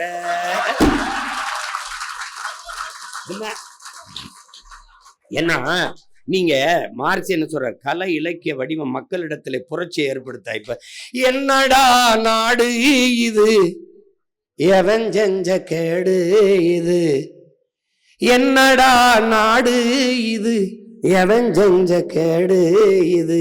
இது உண்மையான பாட்டு. எது அப்படின்னா, அப்பா இளையராஜா, என்னடா காதல் இது, எவன் செஞ்ச மோசம் இது, கண்ணெடுத்து பார்க்க ஒரு கண்ணி இல்லையே, காலங்காலமா எனக்கு காதல் வல்லையே நண்பா அப்படிங்கிறது பாட்டு. அத என்னடா நாடு இது, எவன் செஞ்ச கேடு இது, நல்ல தமிழ் பேச ஒரு நாக்கு இல்லையே, காலங்காலமா நமக்கு ரொம்ப தொல்லையே தமிழா, என்னடா நாடு இது, எவன் செஞ்ச கேடு இது, நல்ல தமிழ் பேச ஒரு நாக்கு இல்லையே. அப்படி நிறுத்தி, நாம் தமிழர் கட்சி அரசமைக்கும் போது எல்லா நாக்கும் நல்ல தமிழ் பேசும் அப்படின்னு என்ன என்ன தம்பி, அப்படி ரெண்டு பிட்டுகள், ரெண்டு பிட்டு அப்படி போடணும். போட்டாதான் எடுத்து பண்ணுவான். ஆமா, அப்படி ரெண்டு துளி பேசிக்கிட்டே இருந்தா என்னடா அப்படியே பேசிக்கிட்டா இருக்காமலாம் அப்படின்னு வருவாங்க. ஊழல் லஞ்சத்துல ஊறி தாங்கடக்குறான், அட உண்மை நேர்மைன்னா என்னான்னு கேட்குறான். அவன் ஊழல் லஞ்சத்துல ஊறி தாங்கடக்குறான், உண்மை நேர்மையினா என்னன்னு கேட்குறான். ஓட்டுக்கு காசை வாரி இறக்கிறான், உழைக்கி மக்களைத்தான் வயிற்றில் அடிக்கிறான். என்னம்மா தேவி சக்கம்மா, நாடு நாசமா போகுதே நியாயம்மா, கண்ணை திறந்த வாரம்மா எங்க கவலைய கொஞ்சம் நீந்தீரம்மா. என்னம்மா தேவி சக்கம்மா, உலகந்தலகீழா தொங்குத நியாயம்மா. அது ஒரு பெரிய இது பாருங்க, 1 மணி நேரம் இந்த பாட்டே பாடிக்கிட்டு இருக்கலாம். அப்படி எழுதி தயார் பண்ணி வச்சிருக்கோம். என்ன தம்பி, அதுல சந்தான பூமி கந்தகமாச்சு, காத்துக்கு இப்போ திணறுது மூச்சு, மலையில்ல மரமில்லா ஊருல மலை எங்க பெய்யுது, ஏரி கோலம் எல்லாம் குடியிருப்பாகுது, வேளாண்மை செய்யின்னா வேணான்னு சொல்லுறான், வெளிநாடு போயித்தான் ஒட்டகம் மேய்க்கிறான். என்னம்மா தேவி சக்கம்மா, உலகந்தலகீழா நாடு நாசமா போகுதே நியாயம்மா. அப்படி அதுல கடைசியா ஒரு இது போடுவாப்ல, எப்படின்னா இந்த 10 லட்சம் கோடி கடனுல நாடு, இதுல இலவசம் வேற பெருவக்க கேடு, பார்க்க சகிக்கல சனம்படும்பாடு, பார்க்க சகிக்கல சனம்படும்பாடு, இத வளர்ச்சின்னு வாய்கிளிய போடுறான் போடு. என்னம்மா தேவை சக்கம்மா, அப்ப சக்கம்மானே போட்டு வர இடத்துல டக்குன்னு வேற ஒண்ணு போடுறான். எந்தாய வீரம்மா காலி, எந்தாய வீரம்மா காலி, இவங்கள பண்ணனுமே நீ கூண்டோட காலி. என்னம்மா தேவி சக்கம்மா, என்னம்மா தேவி கூண்டோட காலின்னு கடைசி அவ வர்றா, சக்கம்மா வாக்கு சத்திய வாக்கு, ஓ சக்கம்மா வாக்கு சத்திய வாக்கு, ஓ சக்கம்மா வாக்கு சத்திய வாக்கு, வாக்க விவசாய சின்னத்துக்குன்னு ஆக்கு, விவசாய சின்னத்துக்கு வாக்குன்னு ஆக்கு, ஓ சக்கம்மா வாக்கு சத்திய வாக்கு, விவசாய சின்னத்துக்கு வாக்குன்னு ஆக்கு. ஓட்டை யோசிச்சு பார்த்துதான் போடு, ஓட்டை யோசிச்சு பார்த்துதான் போடு, அப்ப சொர்க்கமா மாறுமே நாடு, ஓட்டை யோசிச்சு பார்த்துதான் போடு, அப்புறம் சொர்க்கமா மாறுமே நாடு. என்னம்மா தேவி சக்கம்மா அப்படின்னு நிறுத்திடுவான். என்னம்மா தேவி சக்கம்மாலாம் ஏன் அதெல்லாம் நீங்க பாடணும், கூடி நின்னுகிட்டு. என்னம்மா தேவி சக்கம்மா, கண்ணை திறந்த பாரம்மா எங்க கவலைய கொஞ்சம் நீ தீரம்மா. என்னம்மா தேவி சக்கம்மா, சின்ன வயசுல சிகரெட்டை பிடிக்கிறான், சித்தப்பங்கிட்டைய தீப்பட்டி கேட்கிறான், அட பசுமாடும் ஆத்தாவா அம்மான்னு சொல்லுது, பச்சை தமிழ நம் மம்மின்னு சொல்லுறான். என்னம்மா தேவி சக்கம்மா, உலகந்தலகீழா தொங்குது போடு திணறிடுவான். பயங்கரமா வரும். நீ நினைக்க சும்மா இரு நீ.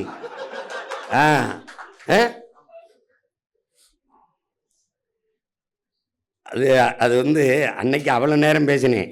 அந்த ஒத்தருவாதாரனை போட்டவொன்னே அதையே போடுறான், வெட்டி வெட்டி போடுறான். கொலுசு முக்குத்தி தாரான், அடி கொலுசு முக்குத்தி தாரான் குடிக்க குவாட்டிருந்தாராம். அது சொல்றது. கூட கொஞ்சம் வாடி நம்ம ஓட்டு போட்டு வருவோம். இப்படி குடிக்க வச்சு தானே நல்ல குடிய கெடுத்த கூட்டம். கூறுகட்ட மாமா நான் கூட வர மாட்டேன். ஏன் மிக்சி கிரைண்டர் தாரான் அரைக்க மசாலா பொடியும் தாரான். ஏன் மிக்சி கிரைண்டர் தாரான் அடி மசாலா சாமானும் தாரான். மாமா மகளை வாடி நம்ம ஓட்டு போட்டு வருவோம். ஓ மிக்சி கிரைண்டரும் வேணாம், மசாலா சாமானு வேணாம், மனங்கட்ட மாமா நான் மாற்றி போட மாட்டேன். ஏன்னா அவன் அங்கேயே அடிச்சிடுறான் அப்படி. 1000 ரூபா தாரான் அடி அரிசி பருப்பு தாரான். அத்தை மகளை வாடி நம்ம ஓட்டு போட்டு வருவோம். 1000 ரூபாயும் வேணாம், அரிசியும் பருப்பும் வேணாம். ஓட்ட விவசாயிக்கு போட்டா இது எல்லாம் வரும் தானா. அவன் அடிச்சிடறான்.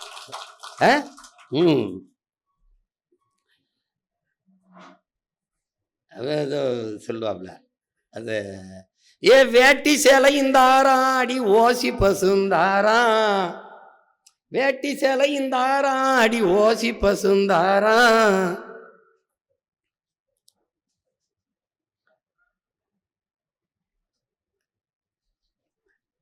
ஓசி பசுந்தாரான். ஒத்துக்கிட்டு வாடி நம்ம ஓட்டு போட்டு வருவோம்.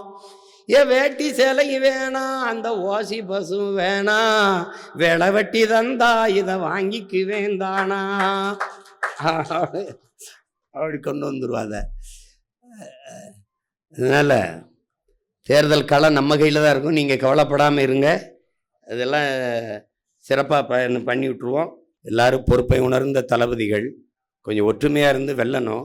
இது கடைசி வாய்ப்பாக இருக்குது நமக்கு. இந்த இடத்துல தடுமாறிட்டோம்னா ரொம்ப கஷ்டம். ஏன்னா தேசிய அரசியல் இதுவரை தொடங்கி முடங்கி போய் நின்னதான் வரலாறு. ஆனால் ஒரு எழுச்சி விட்டு ஒரு தேசிய அரசியல் இவ்வளோ தூரம் வந்தது நாம் தமிழர் கட்சி தான் முன்னெடுத்திருக்கு. அப்போ நம்ம முன்னோர்கள் விட்ட பிழையை நம்ம விட விரும்பலை. அதனால தான் கூட்டணி நம்ம சேரலை. இப்போ நமக்கு கூட்டம் அரசியல் இல்லை, கொள்கை தான் அரசியல். அதனால தான் நம்ம தனித்து நின்னாலும் தனித்துவத்தோடு நின்று போராடுறோம். இந்த முறை நம்ம சொன்ன மாதிரி நின்றார்கள் வென்றார்கள் என்ற வரலாற்று பதிவை கொண்டு வரணும். அதை நீங்கள் எல்லாம் கவனத்தில் எடுக்கணும். அப்போ எப்படி பார்த்தாலும் என் உடன் பிறந்தார்களே, பேரன்புமிக்க என்னுடைய சொந்தங்களே, எப்படி பார்த்தாலும் எல்லா வேதனைக்கும் ஒரே ஒரு மருந்து தான் இருக்குது, சாதனை. அந்த சாதனைக்கு இருக்கிற ஒரே ஒரு வழி வெற்றி தான். அந்த வெற்றி என்ற அந்த 3 எழுத்தில் தான் தமிழ் தேசிய இனத்தின் மூச்சு இருக்கிறது. அதில் தான் நமது எல்லாம் இருக்குது. அதை கவனமாக வைத்துக்கொண்டு களத்தில் நின்று நீங்கள் உழைக்கணும்னு நான் சொல்லலை, போரிடணும். நீங்கள் களத்தில் நின்று போரிடணும், போராடணும், போர் செய்யணும். அதை கவனத்தில் வச்சுக்கிட்டு வேலை செய்யணும். காலத்தை நேரத்தையும் வீணடிக்கக்கூடாது. இன்றைக்கு வேட்பாளர் வரும்போது சில முக்கிய பொறுப்பாளர்கள் வருவீங்க. இல்லைன்னா மற்ற எல்லாரும் போய் மாநாட்டிற்கு பேரெழுச்சியாக வருவது எப்படி, அதை நீங்கள் அந்தந்த மாவட்டத்தில் கலந்தாய்வு போட்டு ஒன்று நீங்கள் கவனிக்கணும். ஒரே இடத்தை குறிக்கணும். இப்போ ராமநாதபுரம்னு வச்சுக்கிறோங்க, என் ஊர். இப்போ சிவகங்கைன்னு வச்சுக்கிறோங்க. 4 தொகுதி இருக்குது: திருப்பத்தூர், காரைக்குடி, மானாமதுரை, சிவகங்கை. இந்த இடத்துல எல்லாரும் கூடிடணும். எல்லாரும் இந்த இடத்துல கூடி நம்ம பயணிக்கணும் அப்படின்னு ஒவ்வொரு மாவட்டம் முடிவெடுக்கணும். உங்களுக்கு புரியுது? ஒரு தொகுதி முன்னாடி போயிடுச்சு, நாகப்பட்டினம் முன்னாடி போயிடுச்சு, கீழ்வல்லூர் பின்னாடி வருது, அதெல்லாம் இருக்கக்கூடாது. ஒரு புரியுதா உங்களுக்கு? இப்போ புதுக்கோட்டைன்னா புதுக்கோட்டை ஒரு இடத்துல இந்த மணிக்கு கூடுறோம், வந்துருங்க எல்லாரும் வந்துருங்க, வந்துட்டீங்களா எல்லாரும் வந்துட்டோமா அப்படின்னு சரியாக கிளம்பி வரணும். அப்படி வரக்கூடாது. பயணத்தை ஒழுங்கு பண்ணி திட்டமிட்டு எல்லாத்தையும் மிகச்சரியாக செய்து ஒரு மிகப்பெரிய ஒரு ஒழுக்கமான கட்டமைப்பான இராணுவத்தை கட்டிய ஒரு தலைவனின் பிள்ளைகள் நாங்கள். எங்கள் இராணுவம், மக்கள் இராணுவம் எப்படி இயங்குதுன்னு காட்டணும். மாநாட்டில் எந்த சின்ன ஒரு இதுவும் வரக்கூடாது. அந்த இடத்துல யாராவது ஒருத்தன் தேவையில்லாத குரல் எழுப்புனா கூட மொத்தமாக எந்திரிச்சு பார்க்கறது, அது பண்ணுறது, அது செய்யக்கூடாது. அதுதான் அநாகரிகமாயிரும். ஒருத்தன் சத்தம் போட்டால் யாராவது வேணும்னே கூட வேற ஒருத்தன் தனி கிணி போட்டு சத்தனா கூட திரும்பக்கூடாது. டப்புன்னு அவரை மெதுவாக பக்கத்து இருக்க வாயை பற்றி இங்கே வாயா அப்படின்னு போயிடும். உடனே எந்திரிச்சு எல்லாரும் பார்க்கறது அதுதான் பெரிய தவறாயிருக்கு. நீங்க உடனே என்ன பண்ணிடுறீங்க, அதுக்கு பின் விளைவை காட்டி ரியாக்ட் பண்ணிடுறீங்க. அது அப்படி யாரு என்ன அப்படி அந்த இடத்துல இருக்கவே அழா தூக்கி வெளியில கொண்டு போயிடணும். அது என்ன நடந்தது ஏது நடந்தது யாருக்கும் தெரியக்கூடாது. அது கவனமாக நீங்கள் வேலை செய்யணும். இந்த மாநாடு மிகுந்த நமக்கு எதுக்குன்னா நம்மளுக்குள்ளே நம்மளை நாமே புதுப்பிச்சுக்கிறேன், உற்சாகப்படுத்திக்கிறேன். அதுக்கப்புறம் இருக்கிற 1.5 மாதம் 2 மாத தேர்தல் களத்தை நம்ம உற்சாகமாக களத்தில் நிற்கணும், வெறி கொண்டு நிற்கணும். கவனம். நமக்கு வழியே இல்லை. கடைசி பொழுதில் நம்ம இனம் நிற்கிது. நமக்கு வெற்றி ஒன்றை தவிர நம்ம இனத்தின் பாதுகாப்பான வாழ்விற்கு வாய்ப்பு இல்லை. அதனால் இப்போ எதுவுமே இல்லை. காடு மலையெல்லாம் நீங்கள் பார்க்குறீங்க, போட்டு காட்டுறேன் பாருங்க, ஒன்றுமே கிடையாது. நமக்கு ஆறு கிடையாது, அருவி கிடையாது, ஒன்றும் கிடையாது. அப்போ நம்ம பிள்ளைகளுக்கு என்ன வச்சுட்டு போகிறோம்? அதனால் கவனமாக இருந்து வேலை செய்யுங்க. வேற ஒன்றும் என்ன சொல்கிறதுக்கு இல்லை. இனிமேல் சாதிக்கிறதுக்குத்தான், நமக்கு வெல்வதற்குத்தான் வாய்ப்பு இருக்குது. வெற்றி ஒன்றுதான் நம் இனத்தை வாழ வைக்கும். அதுக்கு ஒரே வழிதான் இருக்குது, நாம் தமிழர் கட்சி வெல்லணும். அதுக்கு கடுமையாக உழைங்க. ஏன்னா எப்படி பார்த்தாலும் வெற்றிக்கு ஒரே ஒரு வழிதான் இருக்குது, உழைப்பு, கடுமையான உழைப்பு. உழைச்சிருங்க, ஒற்றுமையாக இருந்து விளைங்க. அவங்க சொன்னது மாதிரி, அம்மா சொன்ன மாதிரி, பெண் வேட்பாளர்களை பாதுகாக்க வேண்டிய பொறுப்பும் கடமையும் உங்களுக்கு இருக்குது. தனியாக நம்ம பிள்ளைகளை விடாமல் பெண்கள்லாம் சேர்ந்து வேலை செஞ்சீங்கன்னா ஒருத்தர் பரிமாறிக்கிடுவாங்க. ஏற்கனவே வகுப்புகளை நான் எடுத்திருக்கேன். நம்ம வீட்டு பெண்கள், வீட்டுக்கு ஒரு பெண் ரோட்டுக்கு வர வேண்டும், ஓட்டுக்காக நாட்டுக்காக சொல்லியிருக்கேன். வீட்டுக்கு ஒரு பெண் வீதிக்கு வர வேண்டும். எதுக்காக? வாக்குக்காக, நாளைய தலைமுறையின் வாழ்க்கைக்காக. அப்போ அந்த அடிப்படையில் நான்னா என் மனைவி அந்த ஒரு வாரம் கடைசியா தினால் என்ன, என் அம்மாவோ என் தங்கையோ என் மனைவியோ ஒரு வார காலம் கடைசி 10 மினிட்ஸுங்க மாதிரி, கடைசி 10 டேஸ், அது கடைசி 7 நிமிடம் மாதிரி 7 நாட்கள் என் வேட்பாளரோடு இருக்கணும். காலையில் 1 மணி நேரம், மாலையில் 1 மணி நேரம். அந்தந்த தெருக்களில் நாங்கள் எங்கள் பிள்ளைகள் வாக்கேட்டு வரும்போது, என் வீட்டு பெண்கள் வரும்போது, பெண்கள் பங்கேற்க எழுச்சி வரும். அந்த பேரணியோ அந்த வாக்கு சேகரிக்கிற கூட்டமோ எழுச்சி வரும்போது வெகு மக்கள் கவனம் திரும்பும். இவ்வளவு பேர் குடும்பமாக வேலை செய்கிறாங்களே, இவங்களுக்கு ஒரு ஓட்டை போடும்னு வரும். அந்த முறையை யாரும் கையாள மாட்டாங்க. அதனால நான் திரும்ப சொல்கிறேன், ஒரு வீடு வறுமையாக இருக்குன்னா அந்த வீட்டில் ஒருத்தன் பாடுபட்டு அந்த வீட்டை வறுமையை போக்க முடியாது. வீட்டில் ஒவ்வொருத்தனும் பாடுபடணும். அப்படி அடிமை தேசியனத்தின் ஒரு நாடு அடிமைப்பு கிடக்கு. யாரோ ஒருத்தன் போராடி விடுதலை பெற வைக்க முடியாது. நாட்டில் இருக்கிற ஒவ்வொருத்தனும் போராடணும். அப்போ இது என் கடமை, என் தாயின் கடமை, என் மனைவியின் கடமை, என் மகனின் கடமை, என் உடன்பிறந்தார்கள் கடமை. அதனால நம்ம எல்லாரும் போராடி எப்படியாவது இன விடுதலை சாதிக்கும். புரட்சி எப்போதும் வெல்லும், நம் வெற்றி நாளை அதை சொல்லும். இலக்கு ஒன்றுதான், இனத்தின் விடுதலை. இனம் ஒன்றாவும், இலக்கை வென்றாவும். நாம் தமிழர் மாநாட்டில் கூடுவோம், பேரெழுச்சியா கூடுவோம், கூடி காட்டுவோம்.